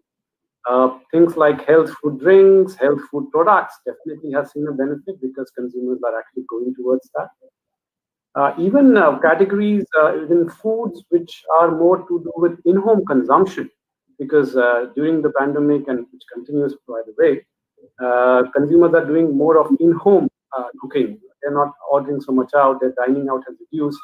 So your staples have done pretty well.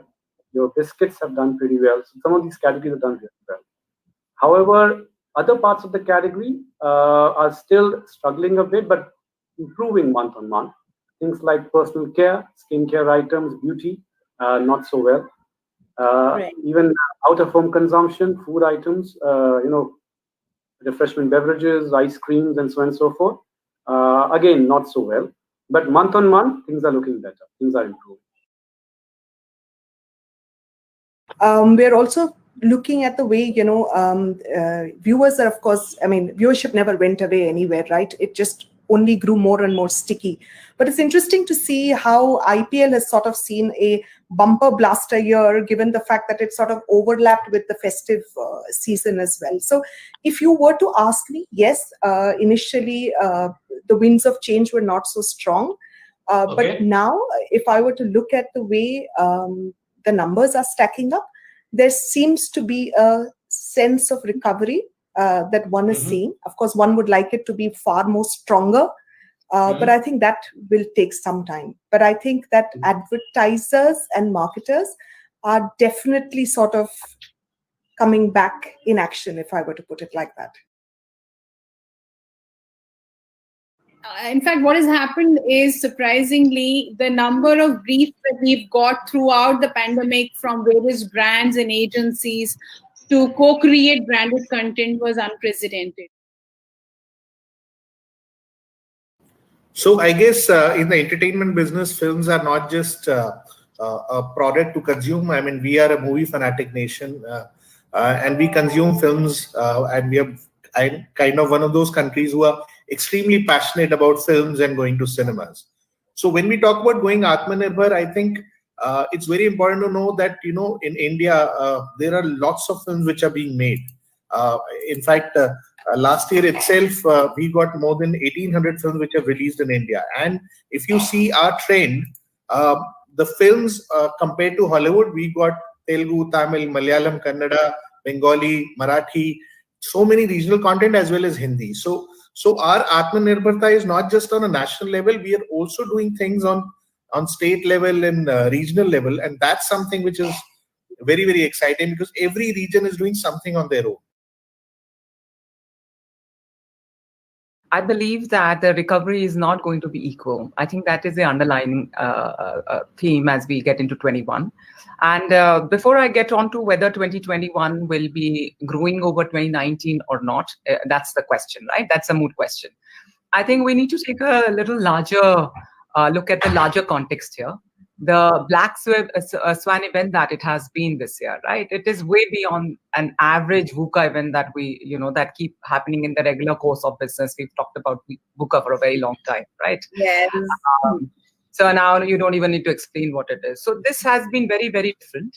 And what we've seen through the year, actually, the forecasting itself, from the global agencies and local agencies, has changed. It's moved from month to month and quarter to quarter. And we saw that India saw one of the steepest declines at 23% plus in April quarter, right? Which was one of the worst declines globally in terms of the GDP and the growth.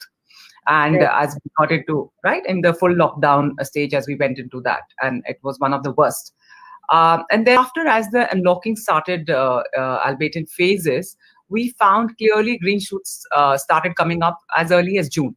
I mean, both from our business perspective as well as, like you said, we work across multiple client sectors and have clients across many sectors, right? So clearly the green shoots could be seen at that point in time.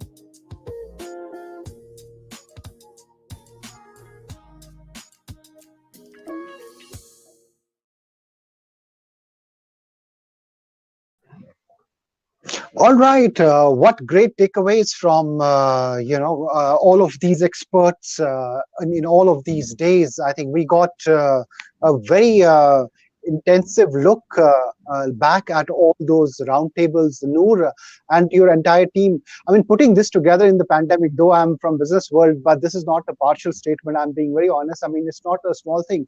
And getting global leaders. So it's been unstoppable at VW Marketing Whitebook this year as well.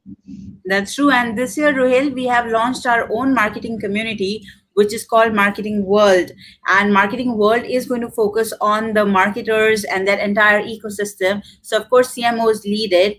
But the idea and the pedigree of Businessworld would be to get business leaders to comment on how this function and this discipline integrates better with the overall business objectives, the synchronization of the top teams, so on and so forth.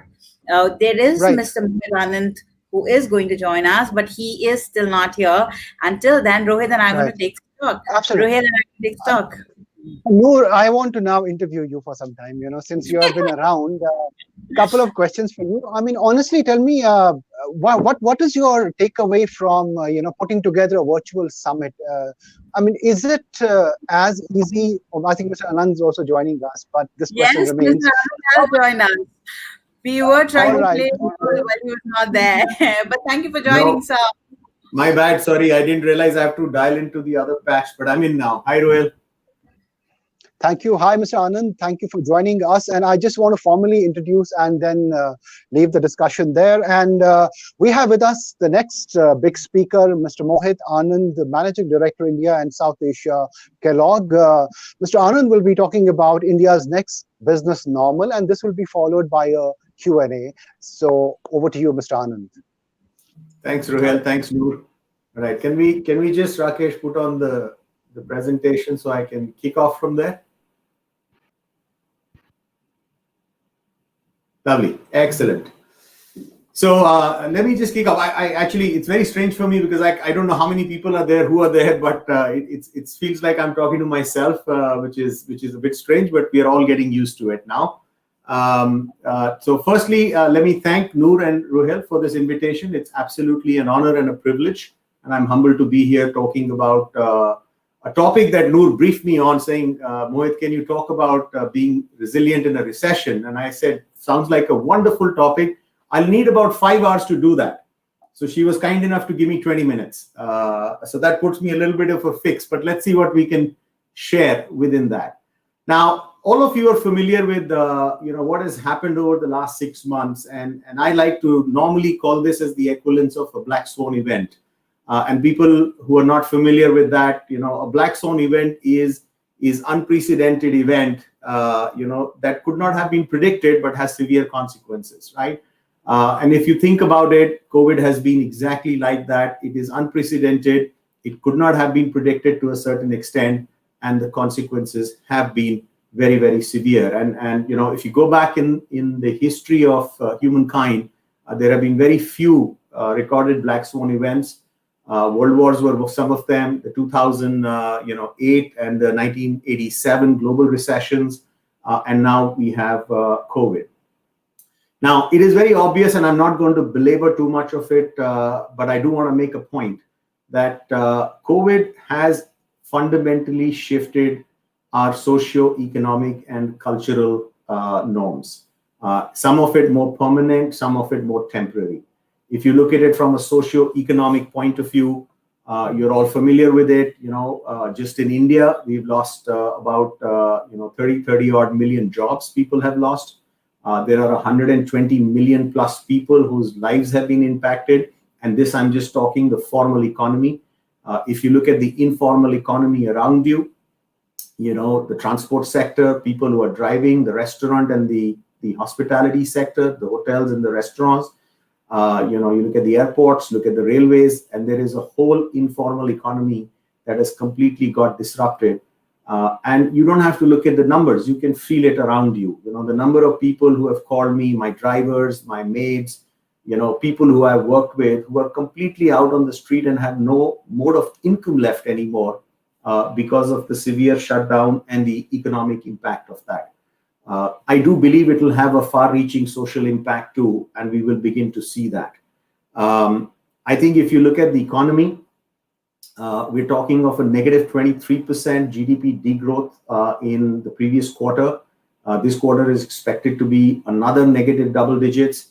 And more recently, the estimates are anywhere between -1 to -5 for the year for the Indian economy. And technically, a recession is defined as negative growth for 2 quarters. So there is no doubt that there is a recession coming.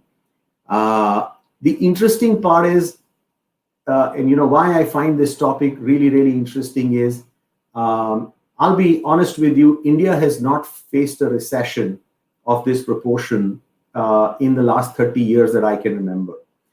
So we have a generation of business professionals who have never dealt with a recession. I was out of the country for about 17 years working across the world. And I don't know if it was fortunate or unfortunate, but I had to deal with 2 recessions. One of them was in Southeast Asia in 2007 and 8 when I was there. And it is something that you have to go through to learn to be able to react to it. I think we are a bit out of our depth when it comes to being resilient in recession in an economy like this. And I say that with all humility. I think what's important is my first learning was that it's not just about the numbers, right? We all know the stats. But as marketeers, as people who run brands and businesses, this comes and takes a very different dimension when you really start to delve into the consumers that we serve and the people that we work with. If you could hit the next slide, Rajesh.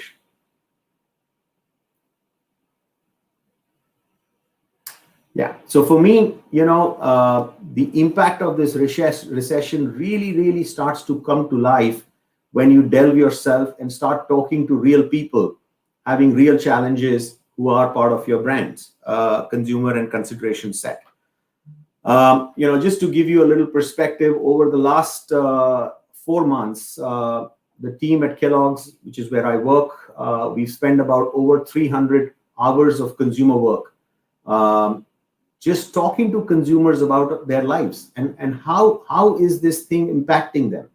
And I'm going to simplify that a little bit, and I love that quote by A.G. Lafley, who used to be the chairperson of P&G when I was there many years back. And he always kept talking, you have to look beyond the numbers. And that is true. You really don't understand the numbers until you have the perspective of real people. The picture that you see there is a real consumer. Her name's Sudha, and her husband Nagesh runs a second-hand car business. And we were talking to her about, how this is impacting her life. And it was mind-opening, right? So we talk about a recession, but to understand what happens to consumption and demand when things like this happen is to talk to real consumers. Sudha's income has gone down to zero over the last 4 months. And it's slowly beginning to trickle back. She used to run about a 35,000 household budget at one point of time. Today, she's running it at about 12 to 14,000 because she says, I just don't have the money. I'm beginning to now eat into my savings. I have about 6 months of saving. I was hoping to buy a house. I was saving it for the college education of my kids, but I'm now beginning to dip into it. And I'm just not sure how I will manage. As in they say in Hindi, you'll hear this word very often when you talk to consumers, and today they'll tell you, budget hil gaya hai. But there are very clear choices that she's beginning to take. And this is where consumers get into what I will talk in a minute, the value mindset, that she's going to start taking discretionary choices, which means what is not absolutely essential will start to move out. And that's what is the battle, everyday battle that brands will be fighting, that am I in the consideration set in this very reduced consideration set that she's going for, or am I not? Eating out goes out of the window. Travel goes out of the window.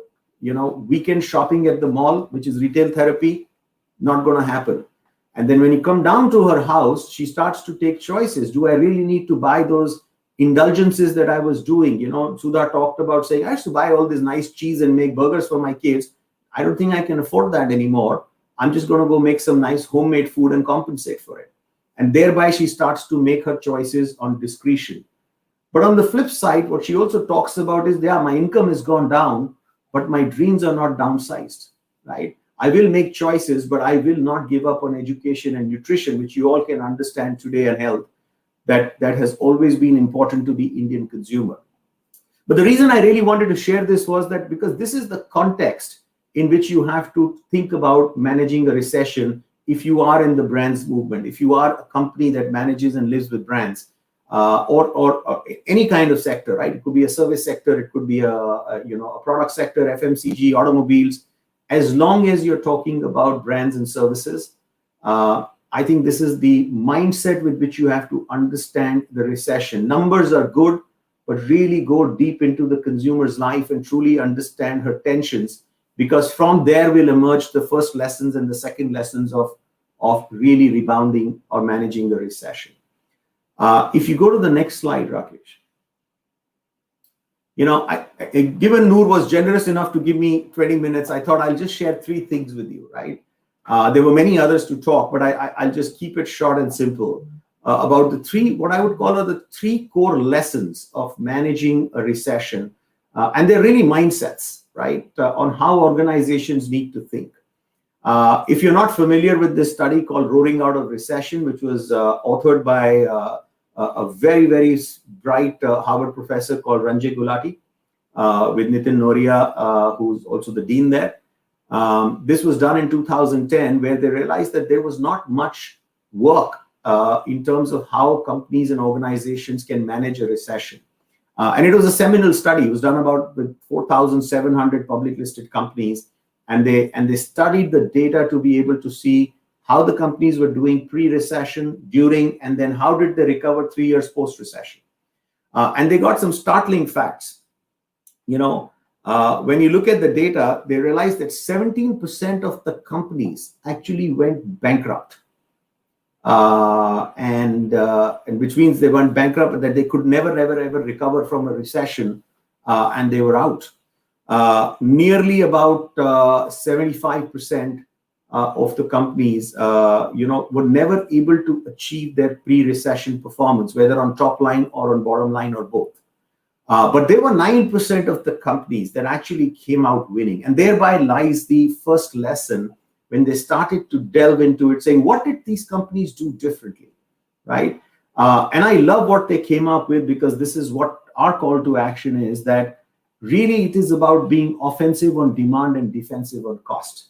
And there were 3 kinds of companies, and therefore 3 kinds of probabilities that emerge out of the work that they did, which are quite telling and in the area of business management. So if you were the first kind of company, which they called as the prevention focus, which is really, if you simply think about it without the jargon, it's about companies come out and say, we're going to protect the bottom line, and we're going to control the costs, and make sure that the shareholder bottom line is protected. What it revealed was only 21% probability emerged when you reacted like that. So these are companies that went out and said, cut the workforce, cut the R&D, cut the innovation, cut the brand building support, cut capital, etc., but make sure that we protect the bottom line. And for obvious reasons, if you think hard about it on why that would be in a post-recession 3-year scenario, because you're really cutting back the fuel for growth, or fuel for the future, by cutting down on these resources. So it's a smart strategy in the short term, but did not make people win in the long term. A great example of that the case study they talk about is Sony, which went out and actually cut back about $2.6 billion of retrenchment, but they were never able to recover after that. I think on the diametrically opposite side, there was another kind of companies which were called the promotion-focused companies. Now, these are companies that go in and say, listen, we're going to invest for the future, and we're going to go really, really aggressive. And they go out and make acquisitions, invest into new markets, really go high on brand building, innovation, R&D. But that also didn't actually yield a very high probability of success and was only at 26%. Really, the companies that came out winning were the companies which, according to the study, had a 37, almost 40% probability of success, who were able to achieve that elusive balance between being offensive on demand and defensive on cost. And what that really means is using this opportunity to actually look at your discretionary costs. What is the wastage in the system? What is it that doesn't work for me, right? What is it that does not add value?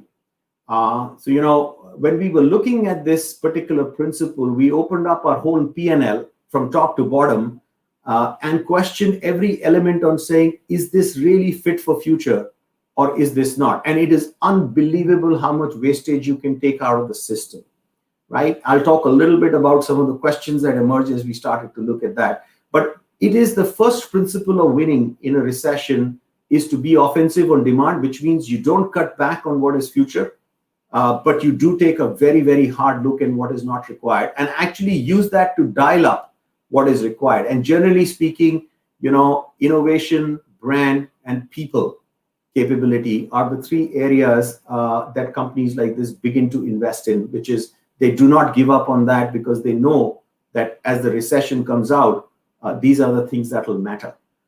So achieving that very, very elusive balance of being offensive on demand and defensive on cost is probably the first thing I would say people need to wrap their minds around to be able to achieve coming out of this one. Very quickly going to the second one. And before I go there, if you can go to the next slide. This Mercedes-Benz was traveling on a highway outside Melbourne at 9 o'clock on a Tuesday evening. Inside were the Nice family, husband, wife, and 2 teenagers on the way to their farm. As they crested a hill, another car on the wrong side of the road and traveling at high speed in a 100-kilometer zone speared into the Mercedes. In all, 120 safety features are built into every Mercedes-Benz. And in that split second of the accident, many of them saved the family's lives. The driver's pedals dropped to the floor away from his feet. The electronic seatbelt pre-tensioning device pressed the occupants deep into their seats. And despite the horrifying impact, the Mercedes safety passenger cell did not collapse. Survival space remained intact. This is the Nice family. To them, a Mercedes-Benz is not a luxury. Sorry, I would have given you a little bit of preamble, but the video played. But let me play back. I think this is one of the if you can go to the next slide, please. Yeah. The second thing is really about voling for value.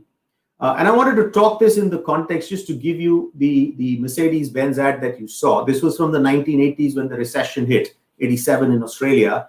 And you can as well imagine that, a Benz is a fair amount of luxury anywhere in the world. And for the longest time, they, as a brand, have always differentiated on performance and design. But when the recession hit, what they really did brilliantly, and it's captured in the selling line, is, for that family, Mercedes-Benz is not a luxury that they cannot afford, right? They pivoted the brand and the technology and the performance towards an emotional benefit on why it is still better value for them to buy an expensive car like Mercedes. And by the way, Mercedes is brilliantly through this recession because of this positioning. And the point I really want to make here is that this is the time, as I talked about Sudha, right? Consumers will change their frame of reference. When I have to go down from a budget of household that I used to spend 35,000, educating my children, their school fees, their food, their, whatever I do for the house, the electricity, I will start to make choices when that goes down to a 12,000. And the lens that I'm going to wear is not the pricing. That's the critical insight here. It is not pricing. It is the value, which is a function of the consumer benefit divided by the consumer cost. There are 2 things that do really well in a recession, and this is the proven theories. I've seen them in action as I've managed recessions myself.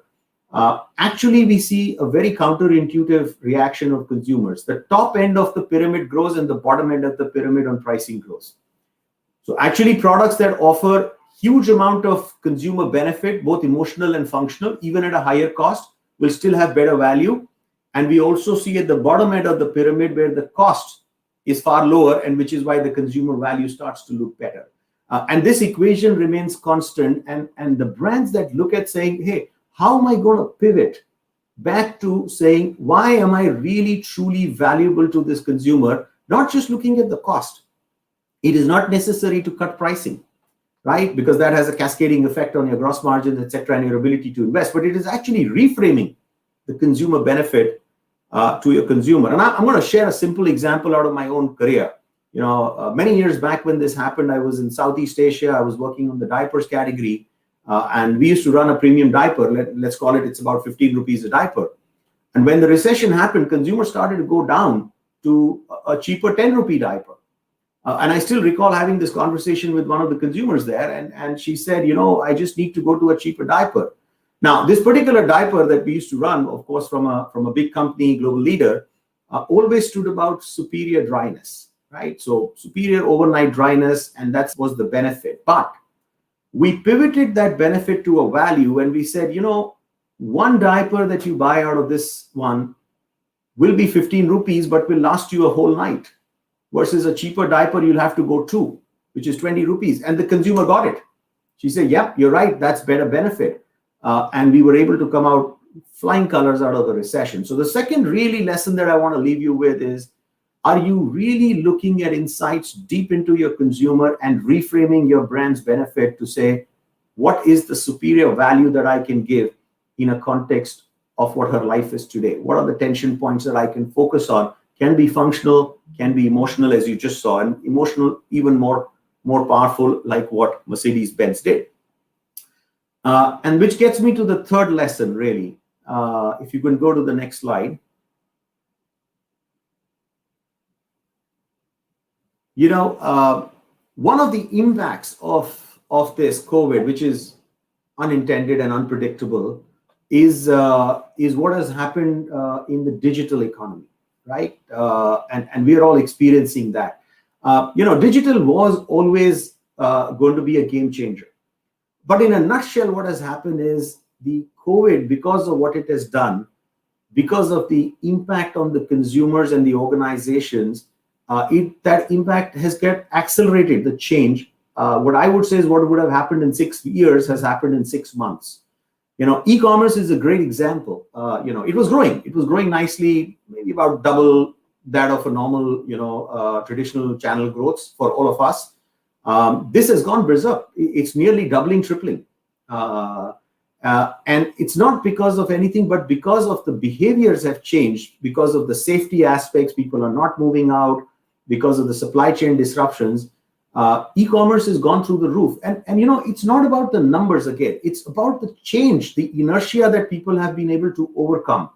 I've known people who have always sat on the fence. My 60-year-old uncle would never go on to eComm. He'd say, "Oh, I don't want to go, Mohit. I put my credit card in, somebody will steal money from there. I don't get it." There's that little bit of that inertia. That inertia has broken. And that has changed the game. We were ready to handle a business on eComm of a certain size. I don't think we have the capabilities, as I call them, which is D is the digital, right? I don't have the capabilities to say, can I manage a business that is 3 times that size? I think the engagement of the consumer has changed. I mean, if you look at what's going on with OTT, Netflix share price has nearly doubled in the last 6 months to a year. And that's purely because consumers have shifted to in-home consumption and digital consumption. If you look at gaming, if you look at content on YouTube, if you look at in the food business, the recipe contents has gone quadrupling, quintupling in some cases, because that's where the consumer is moving, right? And then the third area where I think it has forced organizations to accelerate is efficiencies. And I'll use a very counterintuitive example. When we think about digital, we think about, oh my God, I'll do it in supply chain, I'll do it in the operations. But I'll give you a simple example. Overnight in 48 hours, we moved all of our workforce to work from home. And we were able to do that because of technology. The IT teams did a fabulous job of setting up the systems, upgrading the softwares that we were using, the networking systems that we were using, the collaborative that we could get. And I think where the efficiencies, if you now think about it, is emerging out of this is, do I really need the office? What is the role of the office? Why do I need a 9 to 6 place to go and work? Will I emerge with a hybrid system and be able to drive efficiencies on billions of dollars of money that gets spent on real estate for commercial establishments? And I think thereby digital is going to start changing. And I've just taken a simple example without going too complicated about what you can do in supply chain, what you can do in operations, what you can do in smart manufacturing, et cetera, et cetera. A little bit of a simple counterintuitive example is what's going to happen to the real estate industry when people like us start to say, hey, I'm not going to spend the billions. I'm going to find technology that allows me to collaborate in a different way where I don't need to be in a physical space.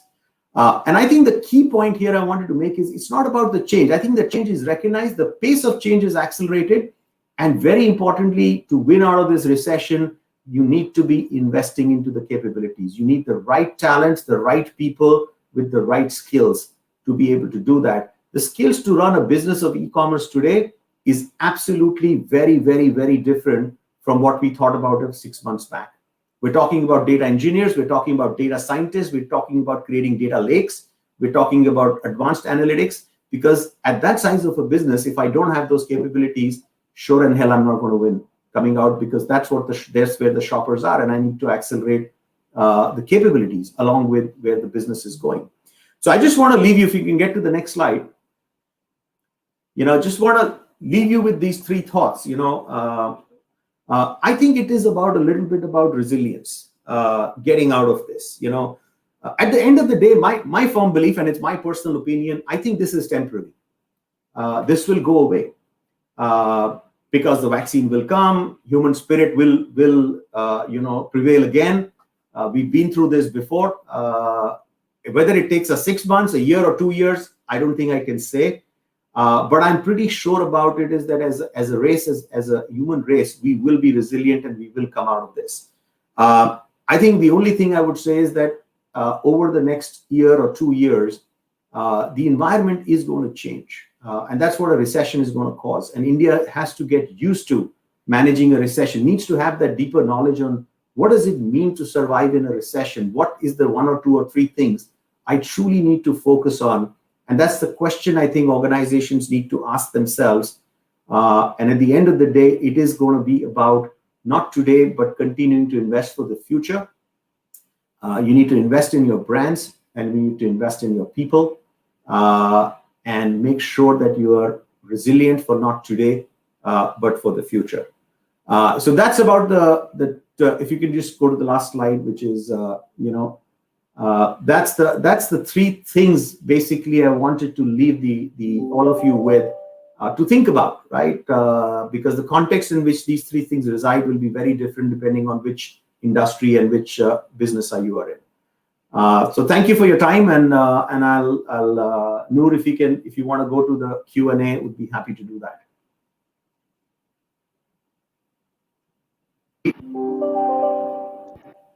Hi, Mohit. Thank you for doing this at the BW Businessworld Marketing Whitebook.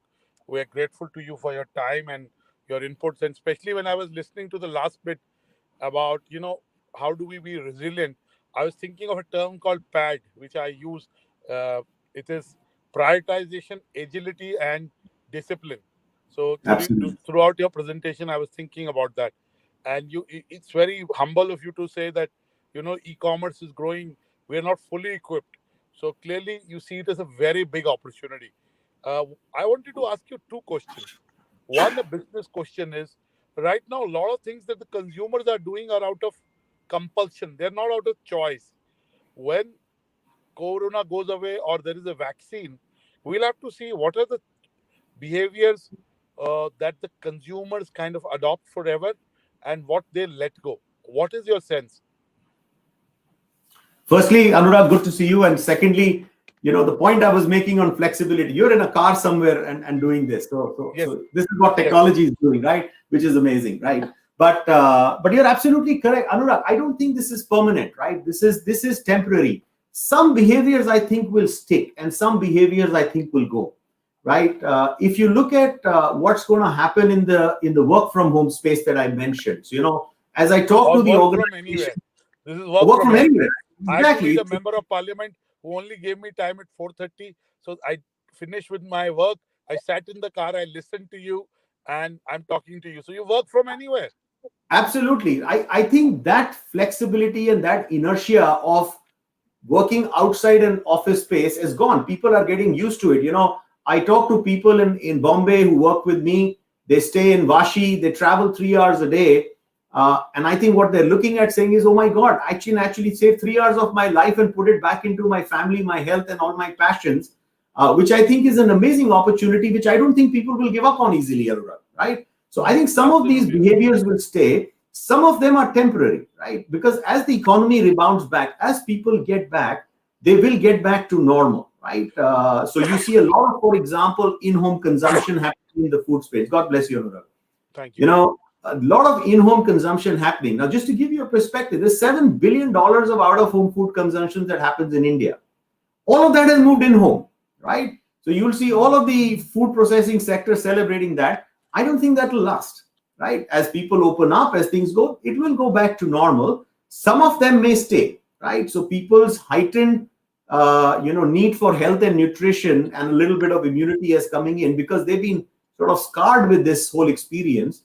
Will come back and will stay. But I totally agree. I think this is going to be a hybrid. Somewhat will go up, some of it will settle, and I think we will have a new normal that will emerge out of that. I agree with you on what you think will stay. And I was talking to a very important film person in the morning, and he said to me, Anurag, stars are created on the big screen, and the small screen doesn't necessarily create stars. We could argue about that, but going to cinema was an experience. It was not just watching a movie; it was an outing. It was there was food associated with it.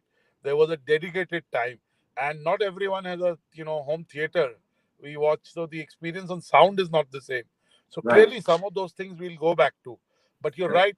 We will be careful about whether we want to travel for the next interview or not. Do we want to use video technology for a lot of things that we did and save on time and optimize? Now, I want to ask you another question, which is about leadership. I saw your presentation.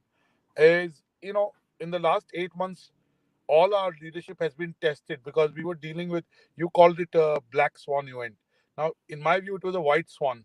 We knew that a pandemic was coming, and I hope it is not a gray rhino. A gray rhino appears much more often than a black swan. So our leadership has been tested by this black swan event, and hopefully it's a black swan. Tell us what are the new attributes the leaders need to have in addition to the old ones, and which are the old ones that have kind of come to the fore?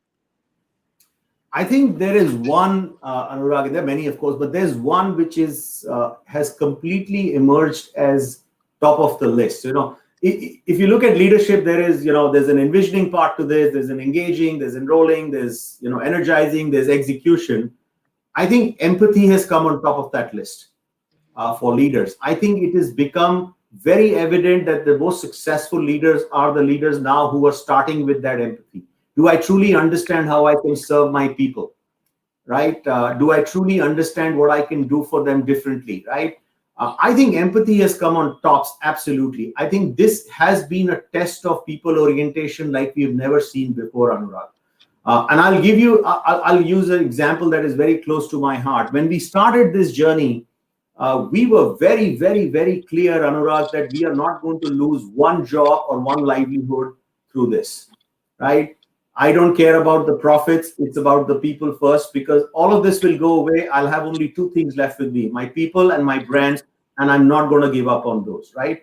I think as you look around and there's a world of data and studies that is coming on that, and we've experienced it ourselves. I think empathy has come right on top. And I'll tell you, there was no playbook, Anurag, when we went into this. That nobody has taught one of us on how to manage this, right? I think the second one that I would say is very close to that is agility, which you used in PAD. There was no pattern, there was no prediction, nothing we knew what's going to happen. I was sitting on day one and saying, oh my God, my 84 of my trucks were sitting somewhere in India with I don't know how many tons of my business, and the drivers had run away. There is no management book that told me what to do about it, right?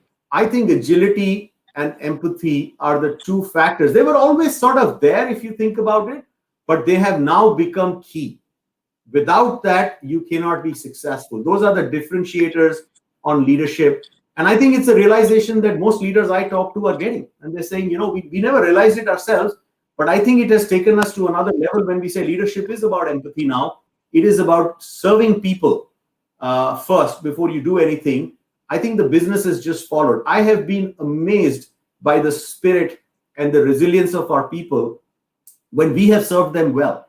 And the ROI on that emotional investment, I cannot quantify, but I will tell you it is far greater than any other investment that I might have made in my career. So absolutely two factors, empathy and agility, that I think I've been learning for all of us. On how important are they, and I think some of the best leaders are living those. Absolutely. Before I let you go, I want to ask you this question. We are in the end of November 2020. Hopefully, another 32 days we'll have 34 days we'll have a better tomorrow. As we move into 2021, what are the top 3 predictions you have for consumer businesses? I'm not asking about life. I'm not asking about business, but for example, you talked about the trend of home chefs. People are becoming home chefs. There is a do-it-yourself economy.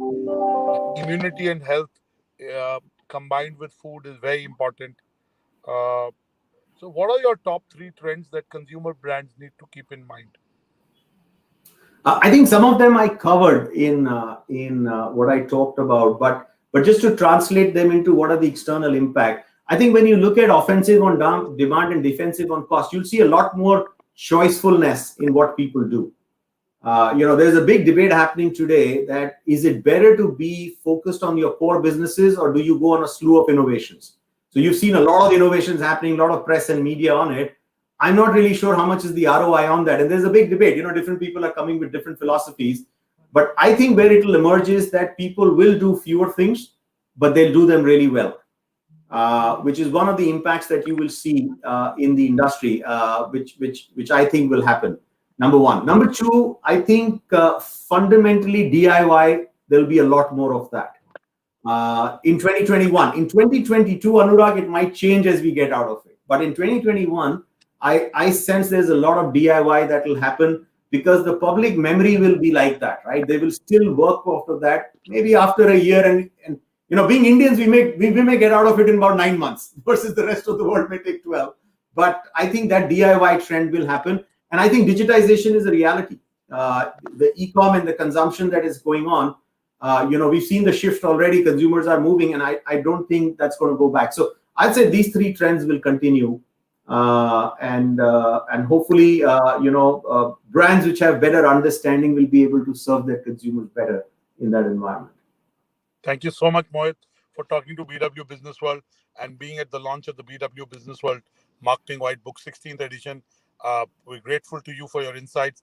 I'm sure our readers and viewers will benefit from it. And back to Noor to wrap it up. Thanks, Anurag. It was a pleasure. I have to thank both of you. And thank you so much, Mr. Anand, for your time. We had a great conversation. I loved their conversation. And of course, Mr. Anand's presentation and his overall point of views had a lot to think about, especially about the strategies that business leaders should be thinking when they think 2021. Some very big words there, which we will talk about in sum up. I do not want to delay our next speaker, who is already here with us backstage. Before I get him, may I request our team to have a word from one of our partners? May we have the AV, please?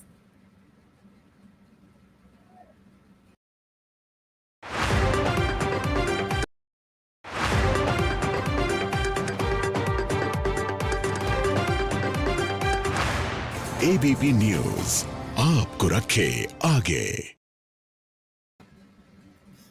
That is right. Aapko rakhe aage, and also grateful to the partnership, to them and to our other partners who allowed us to be here with you today, despite the small tech glitches. Our next speaker is already here, as I mentioned earlier. We have with us Mr. Apurv Modi, the co-founder of ATechnos and Almond. He's going to talk to us about marketing gamified. I'm really looking forward to this discussion, where he will talk about revenue-driven marketing with gamification. Hi, Apurv. Hey, hi, Noor. How are you? All right. You know the screen is all yours now. Great, thank you. Take it away. Yeah. So, hello everyone. First of all, I would like to say thank you to Noor and Anurag sir to provide this opportunity to present in front of the marketing white book guys or marketeers of the India and the worldwide market. So. And luckily, I am able to get the one of the best topic throughout this summit, and that is the gamified marketing. So normally, when we talk about the marketing, what is marketing? So everyone has some different thought. People used to think different way, or normally some people will say marketing is all about the branding or the amplification or the something else. But in my thought, if I'll say marketing is all about the engagement, how we can engage people, how we can engage our customer, how we can motivate them, amplify them, create the brand value. All these things comes under the engagement. So if we will say how to engage the customer, so that is the always a question. Okay, as a branding guy or as a marketing guy, we have always a question how we can engage the customer.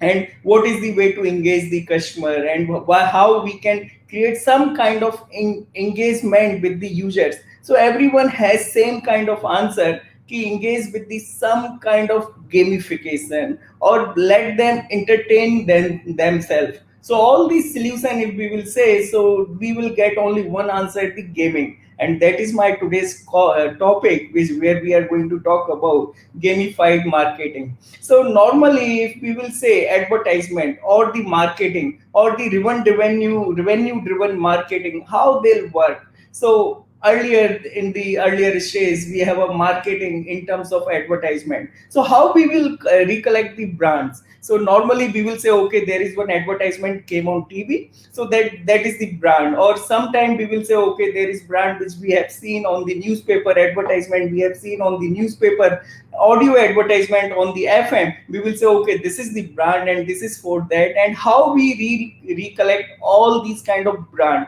So now the scenario has been changed, because after that there is one new era has arrived, that is the digital marketing. There is the OOH marketing, of course, there is the ATL, BTL kind of marketing people used to do, TV advertisement, emotional advertisement, all these things people used to do. But now era has been changed and slightly shifted to digital marketing. And there are players like a Google, Facebook, or the programmatic marketing player, they have given an opportunity to promote anything with the small budget as well. So there is no huge budget required to do anything. If you have a, let's say, 1000 rupees bucks in your pocket and you wanted to do marketing in your area, okay, I wanted to do marketing in Gurgaon, that too near to Ambient Mall. So now with the help of Facebook or the Google, we have these kind of reach. Okay, who's going to visit Ambience, who's going to visit Cyber Hub, and we can do marketing only on them. But how to engage them? So if we will see TV advertisement, life span is always higher compared to others, where we will say news advertisement is lower compared to newspaper. Hoarding boarding, it's again lower than newspaper and the video advertisement. And if I'll say digital marketing lifespan, it's very negligible. Every day whenever we watch the YouTube, we will see few advertisement and we forgot.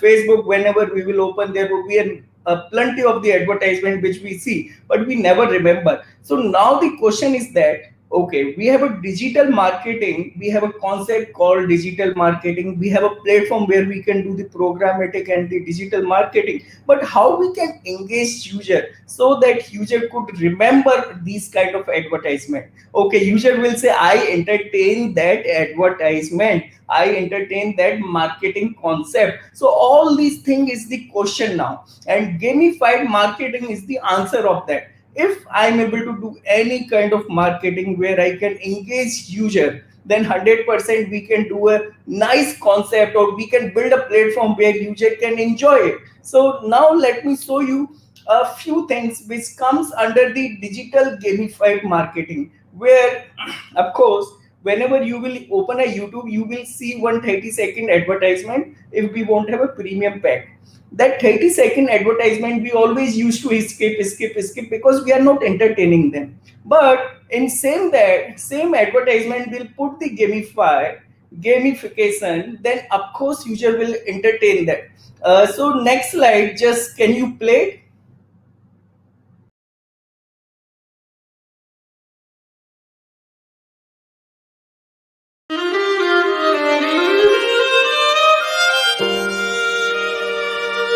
Χαλαρωτικό ή αναζωογονητικό.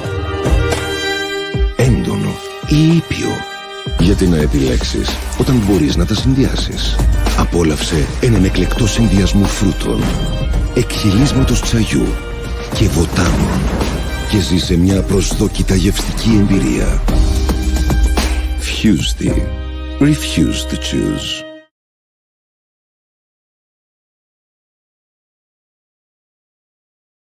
Where user can engage, right? You can play the game, it's an advertisement of fruit juice, right? And you are able to crush the fruits and there would be a juice, and you will get the revenue through advertisement throughout of that, rewards throughout of that. And you will remember also, okay, that was the fruit juice advertisement which we have played, which we have entertained. So now the advertisement has been changed in this way, right? Just can you come back to my slide now?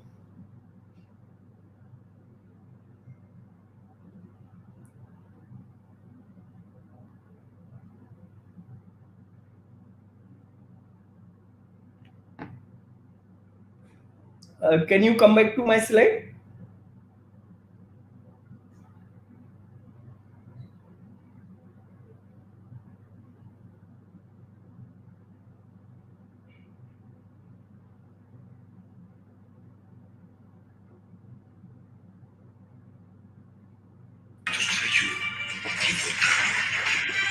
So this is the thing which is happening in the market, and there would be advertisement which is running around the planet, and people are enjoying it, entertaining it, and the revenue would be higher compared to other thing, right? Right. So this is the thing which is happening in the market. And now there is another scenario which is coming. Okay, how we can retain our customer, right? How we can retain our customer, how we can generate the revenue throughout of that. So this is the another thing which is happening in the market. And as a company, as a gamified solution provider also, we are able to create something a different way. Okay, there is a company like Asian Paint. They wanted to retain a plumber, right? They wanted to retain a painter. So how they can retain it? So we have a plan and kind of concept, or they are launching a branding concept in such a way where they could entertain the users, they could entertain the painters, they can make them learn also, and they can create a branding era around that, right? So there are a number of companies who has launched the different kind of concept.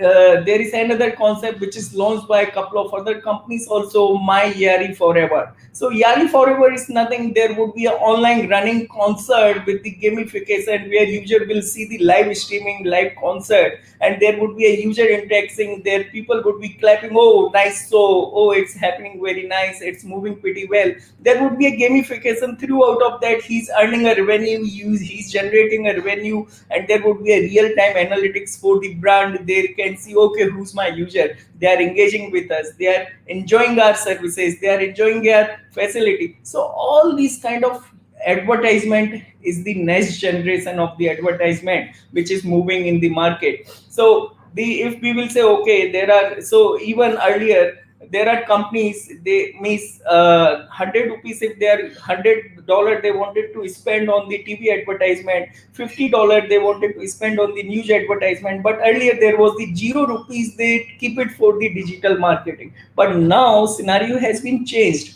What they are doing, $100 if they have, they wanted to see how we can generate the rewards or revenue based generation through the gamification or the digital marketing, and after that they'll put it the TV and then the newspaper. The scenario in couple of cases has been changed, and the gamified marketing has taken a place. Even if there are number of concert platform, even event concert platform which is happening on the virtually, they have added the gamification. So user, if they are feeling bored, they can entertain themselves with the games, they can play it, they can enjoy it, and they can also generate the rewards revenue throughout of that. So all these things happening in the market, and we are as a company, we are happy to say that we are the part of this new way of the advertisement, new generation of the marketing. So marketing, earlier normally we used to earn, we used to learn, there is a marketing happen on the TV, happen on the hoardings, happen on the branding, boardings, happen on the newspaper. But now marketing has taken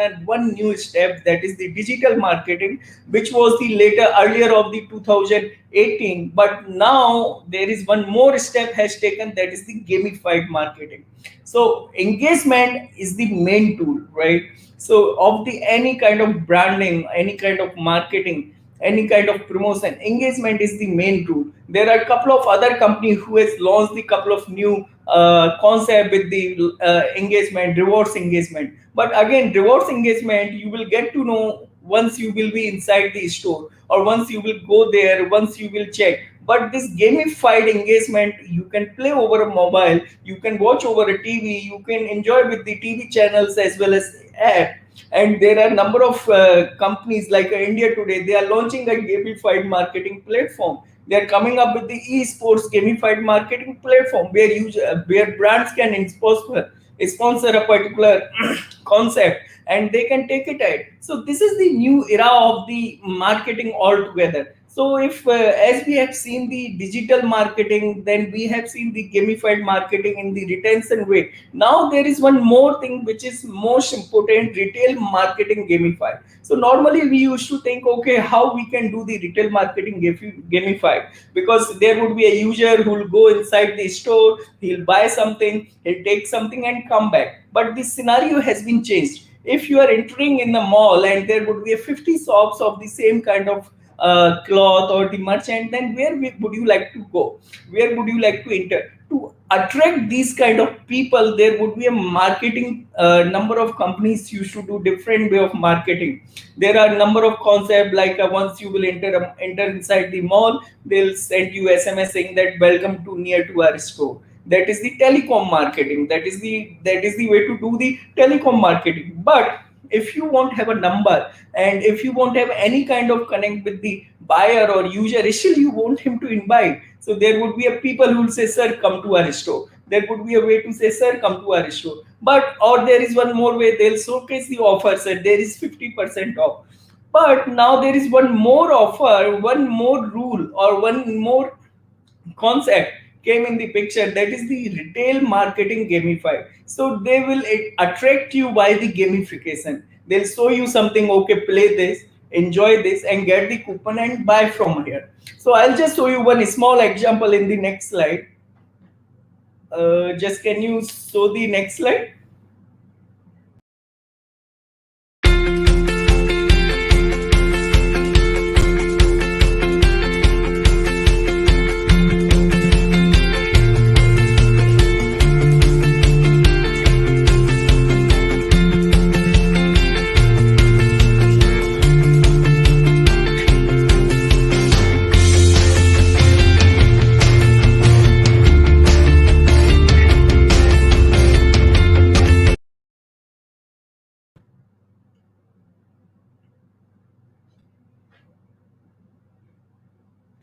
Yeah, so thank you. So the gamified, retail gamified marketing, so user will see, okay, there is one spin the wheel happening on the touch screen, user will play, user will click the spin the wheel, there would be offer, okay, get the 10% off on the new merchandise buying at the UCB store. Once you will buy any merchandise, and you showcase the coupon which you have received over your mobile after registration, right? And you can get the 10% off. So these see the lifestyle, user shared your his number with you, right? His or her number with you, user has shared the details with you, and then you have entered in the showroom and then bought something and become the client of this UCB or any other brand for the lifetime. Whenever you will go there, you will remember, okay, I have played game here, okay, I have done some activities here. So gamified marketing strategy, if we will see, it's always depend on the following things. It's always depend on the sponsorship, exciting rewards. It can be in-house rewards, or it can be in-store rewards, or any other reward. It can be early access kind of rewards we can provide. Normally Amazon used to do, okay, if you are an Amazon Prime customer, play the spin the wheel, and then you will get the early access awards. Then monetary rewards also you can provide. Then in the live event, if we will see the promotional activity in the live event, they used to show number of activities, engagement. So all these things used to happen. And then if we will say with the gamified marketing, what you will get? You will get the fun, engagement, reach, data collection, reaction, brand building, product remembrance, and number of other things. So if I'll say in short way, marketing is the battle of getting better, but it's never ending, because marketing is all about the innovation, right? So this is all about the gamified marketing. And Noor, of course, I'm able to see you, and I'm seeing you are waiting for my activity to finish. No, I wanted to congratulate you. I was really enjoying your presentation, and I love how you're ending it. It is, in fact, never ending. Right. Marketing is all about that only. Yeah. So now it's to you, Noor. I am grateful for your time, Apurv. We have been talking about gamification and marketing for actually quite a while. But you think because of the pandemic now, there's really a case to make for it, right? Right. So now pandemic has created another digital gamification solution for all of us. So no need to go out, enjoy inside your home, play with your kids, play with your family member, and enjoy. Challenge Khair. So thank you so much once again, Apurv, for your time and for an excellent presentation. And I'm going to wish you well from the rest of the team here. Yeah, thank you. Thanks a lot, Noor. We all have to thank Apurv also for all the good things and, for the little nuggets of problems that we saw today, little nuggets. Otherwise, it was all good. So I have to tell the audiences at the backstage, we don't see 50% of these problems. So I ended my entire conversation with Mike Cooper, and only then did we realize that we were running a lag, and suddenly Mike disappeared. Mike did not disappear suddenly. He did finish his time, and he did need to go away after that. The next speaker, also our last one for today, is very, very interesting from the subject and also from the speaker himself. I have known him really briefly, but every time I have spoken to him, it is always of interest. I would like at this moment to please invite Mr. Joji George, the founder of GoNuts.com, to please join me on screen. Joji, hi. How are you? Yeah, great to be here. Thank you for having me. A big thank you to both you and Anurag. We are talking about a very interesting subject, Joji. I have to tell you, after I spoke to you, I went and I looked up what is celebrity e-commerce, and then I started seeing all the various stories and everything, and I'm like, that's really a big segment that, though I'm a reporter in marketing, I don't really cover mainline, though I write about influencer marketing, and hence I'm really looking forward to this chat. Let's just begin off, Joji, from a perspective of India. From a very India-based market, what is the scope of celebrity? You know what, for the audience, there may be some who are like me. Why don't you just very quickly brief the definition or how you define celebrity e-commerce? So I think I would just backtrack back a little bit to go back to basic consumer insight. And this consumer insight is relevant to all of us because we've all grown up on fandom. We've grown up on Kishore Kumar songs, or we've, the younger generation or the millennials would have grown up on Coldplay or Dua Lipa or whoever else it is. But we're all fans of somebody, be it music, be it film, be it anything. Now, for all of us who are in the metros, at least we get to see, bump into, or at least feel in our hearts and in our minds that we are closer to celebrities because of their proximity to cities like Mumbai and Delhi. But think about the guy sitting in Harpur in Uttar Pradesh, or somebody sitting in Varanasi, or somebody living even in as close as a place like Nasik, from which is just a drive away from Mumbai. They are totally cut off from this world of fandom and world of celebrities who are an inherent part of their lives, but they just don't know how to access them. What we are providing at GoNuts is an opportunity for storytelling through personalization, which is the hallmark of marketing today. Brand differentiation and marketing will only come through storytelling. And people underestimate the importance of storytelling through content. Yesterday, I was on another panel which was talking about content. And when we talk about content and we talk about experience, the experience economy is about content and about differentiation. As somebody rightly said, without compelling brand stories, data means nothing. And without data, every story that you tell is on speculation. And the whole idea is we are trying to build a science with an art, storytelling through personalization to create powerful memories and be a part of people's lives to make it richer. That's what GoNuts is about. So coming back to your question, the whole idea was create a very trusted pipe for consumers to access stars, to make them a part of their lives. Because even when you look at social media, it's a one-way communication. It's always posting something and people just reacting to that engagement. What if there was a two-way process here? What if they could feel their love? And the more we talk to stars about it, initially, though, it was met with a bit of speculation and, a little bit of fear. Listen, what will happen here? What will happen there? They did understand that they were going to actually see. When I send a reaction to a Shan video wishing somebody for a wedding, and the entire audience, they're standing up and clapping, and I send that reaction back to him, Shan couldn't believe it because he can't believe that a message could deliver this kind of joy.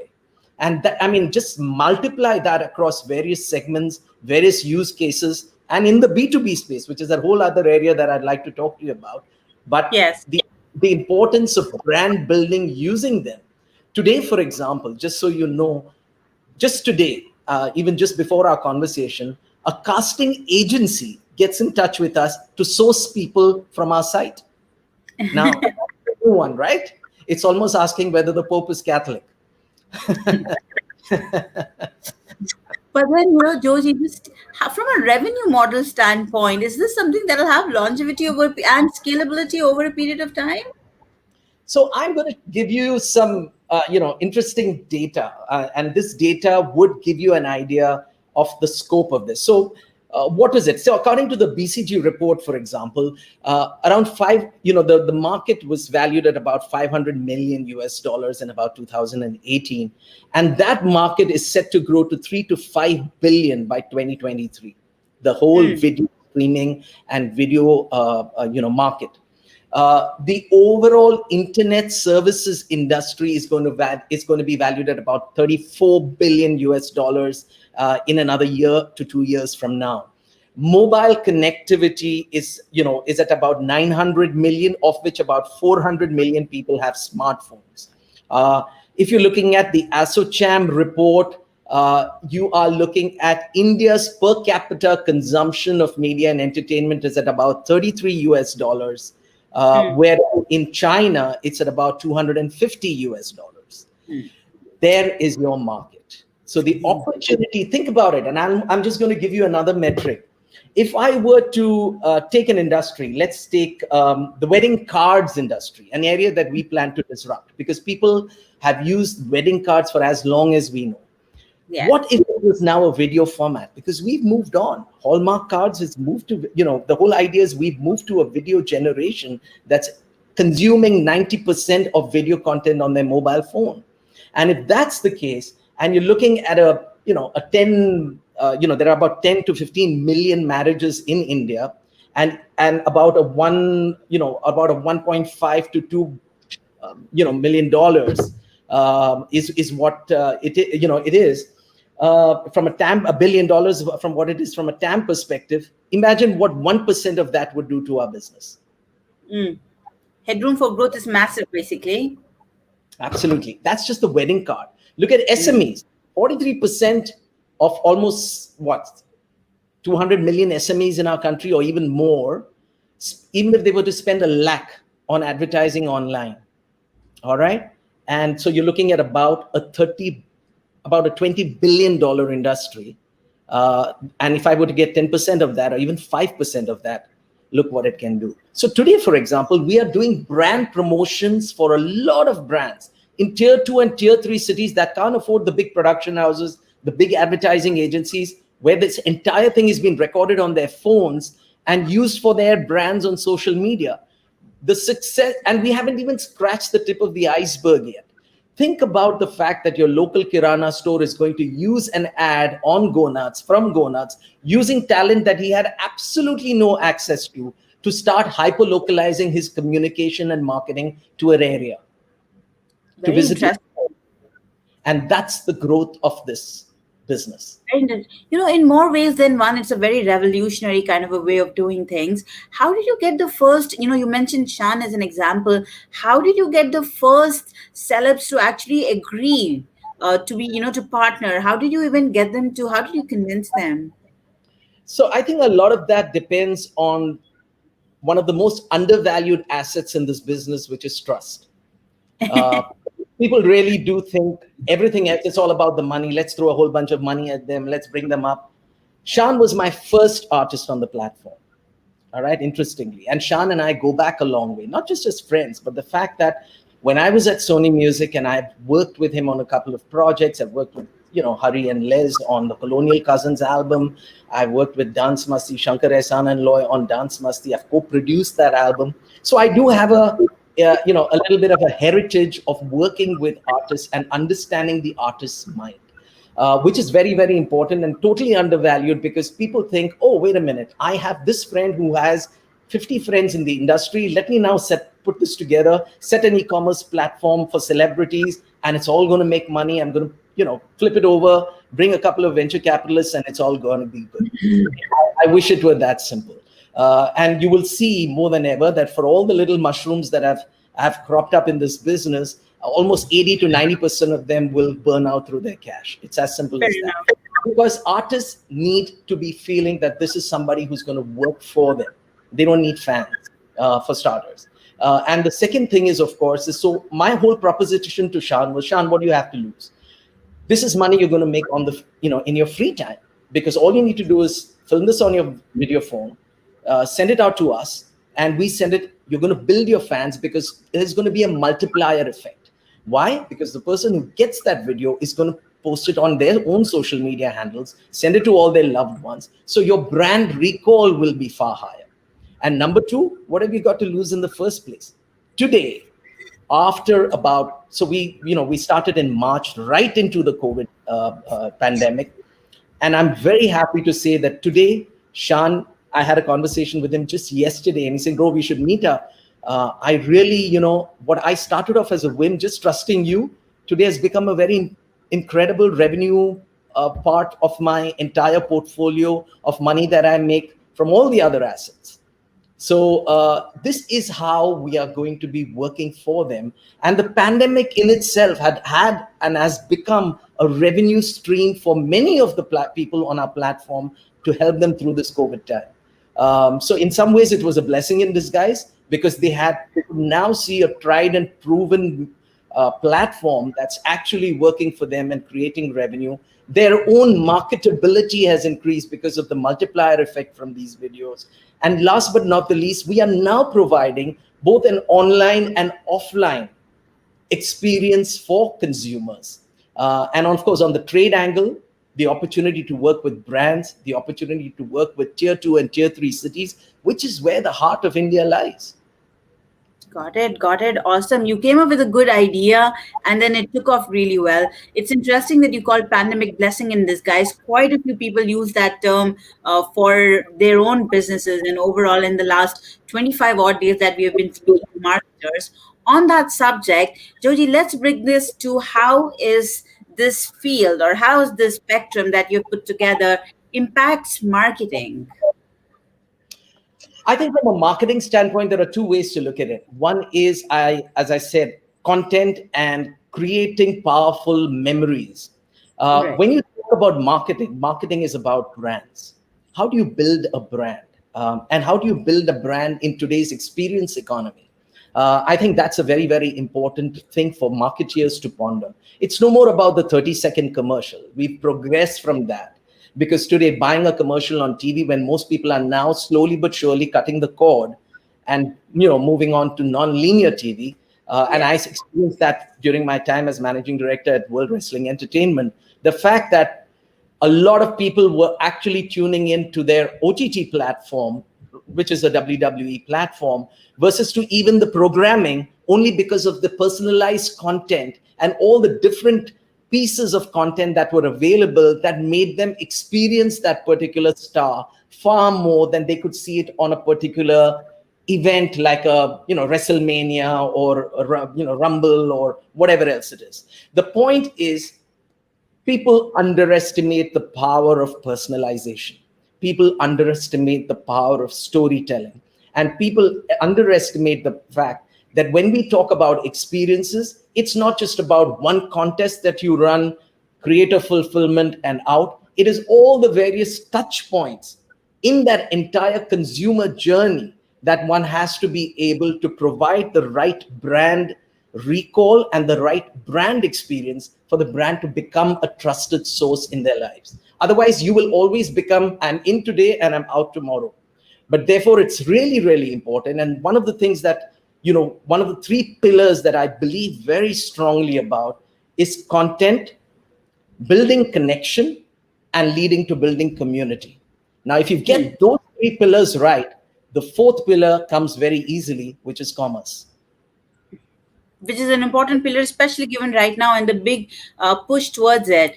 You're going to hate my next question, Joji, but it is why you. So all of these elements, all of these elements have been there in place, right? All of these elements from a content perspective, connecting, making the best use of celebrity. Some are even trying to aggregate it, and then they call it celebrity accelerators and stuff like that. So what is it that you are able to do if I, as a marketer, wanted to come to you for any of my brands? Why should I come to you? I think the only reason that you would come to me is two things. One is the scale of what we have, the multi-genre, the multi-languages, the multi-price points, all right? Multi-regional access that we have to be able. Today, if you wanted somebody in Malayalam, you will then start searching all your contacts in Kerala to be able to get that, right? The whole point is to find an entire directory there of everyone you wanted and trusted access within. We have a delivery of less than 48 hours. In many cases, as I said, I've saved marriages in a couple of hours. Husbands who've forgotten the anniversary, wives who suddenly are freaking out, and we've kind of turned that around because he wants to pacify the poor lady. So as I said, I always laugh about that GoNuts has saved a lot of marriages, even in the short term that we have. So I can imagine what we do globally. That said, to answer your question, I think from a B2B perspective, the accessibility, the reliability, the content and the scale, the multi-genre, so we have everyone from chefs to musicians to sportsmen to actors to television stars to fitness freaks to influencers. What we're all there. And region. Yeah. Turn around and say, hey, wait a minute, I didn't see too many Bengalis, or I did not see too many Telugu or Kannada. We're growing, and it will slowly but surely, this will build. We're just 5 months, 6 months old. But in the same months, we've got 500 of the top creme de la creme stars, 80% to 90% of them who are exclusive on GoNuts and are working with us. And you will not find them anywhere else. And that's the beauty of it. So today, when I just told you sometime earlier, casting agencies coming to us for casting, that's a bit of an abnormal.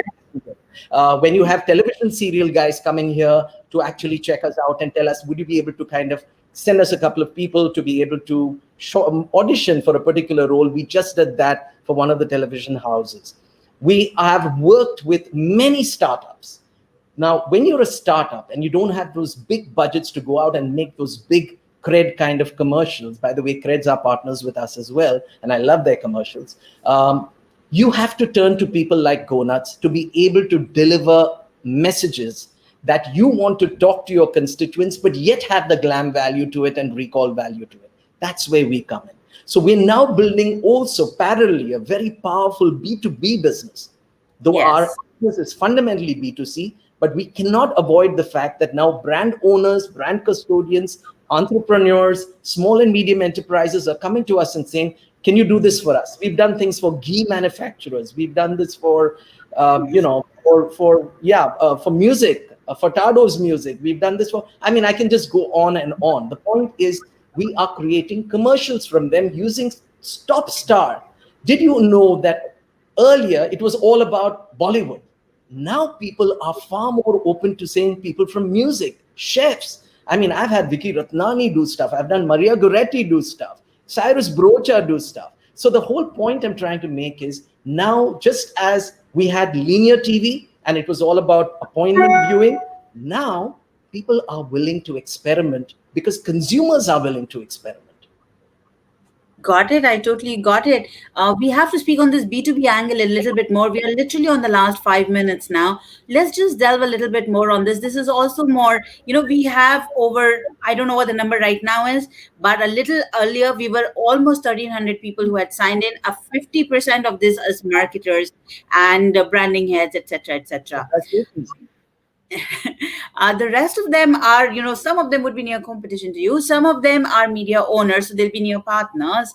But there's like an entire mix. From their perspective, the B2B angle, just give me a sense of the plans, Joji.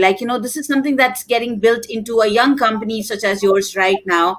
How do you see this space growing for you? Or what are some of the services that you see coming in the path of this in, say, the next 2-3 months, maybe even 2021?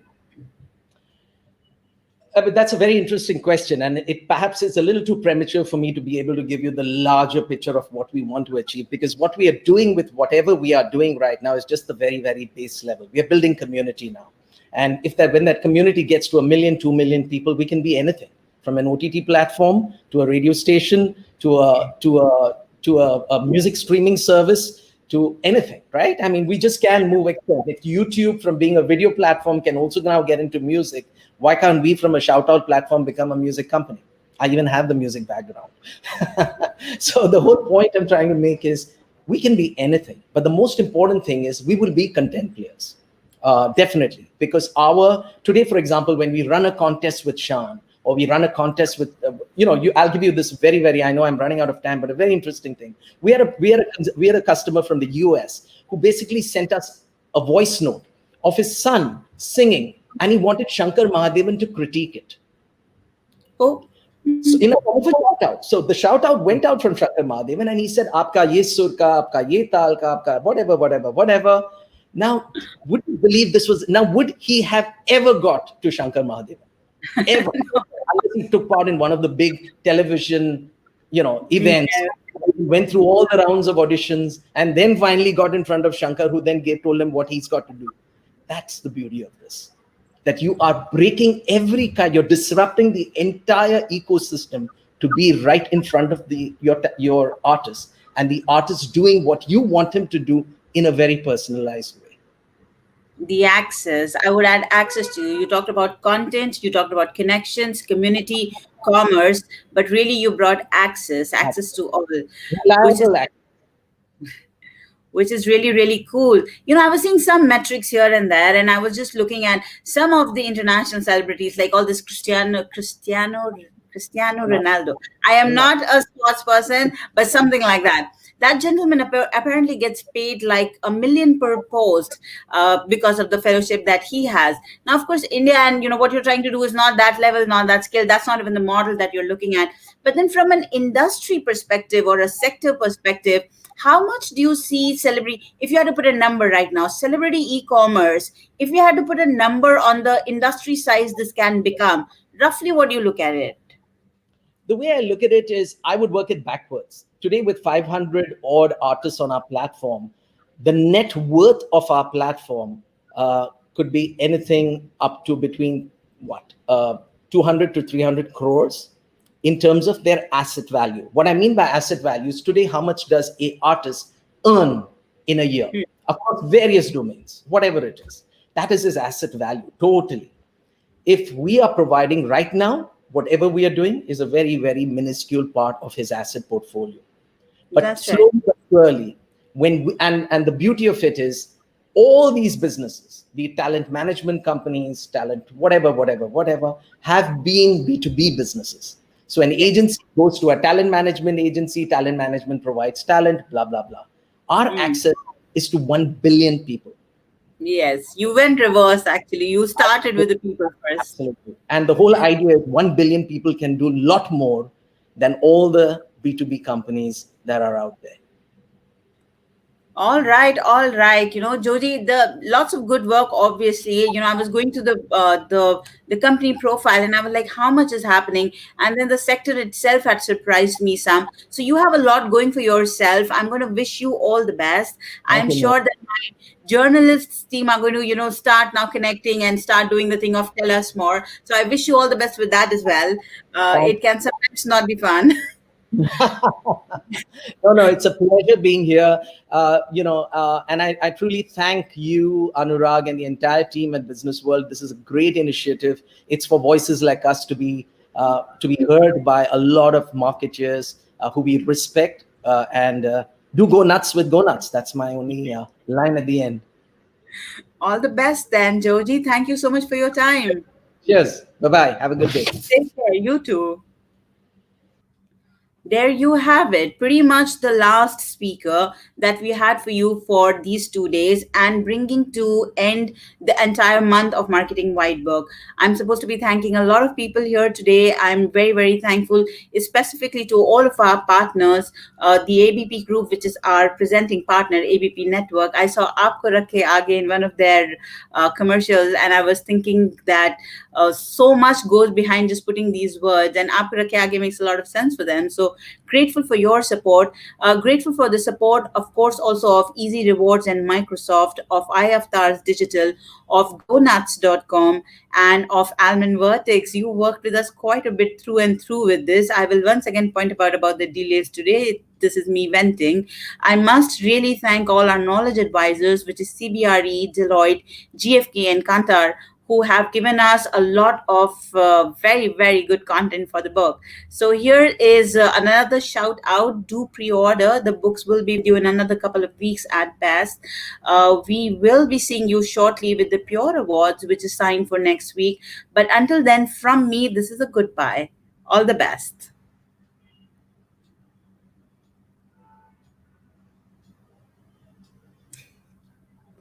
I think my team is wondering that why is her goodbye signal not clear? Go for it, people. Don't you have a couple of promos to play? Do I still need to be here?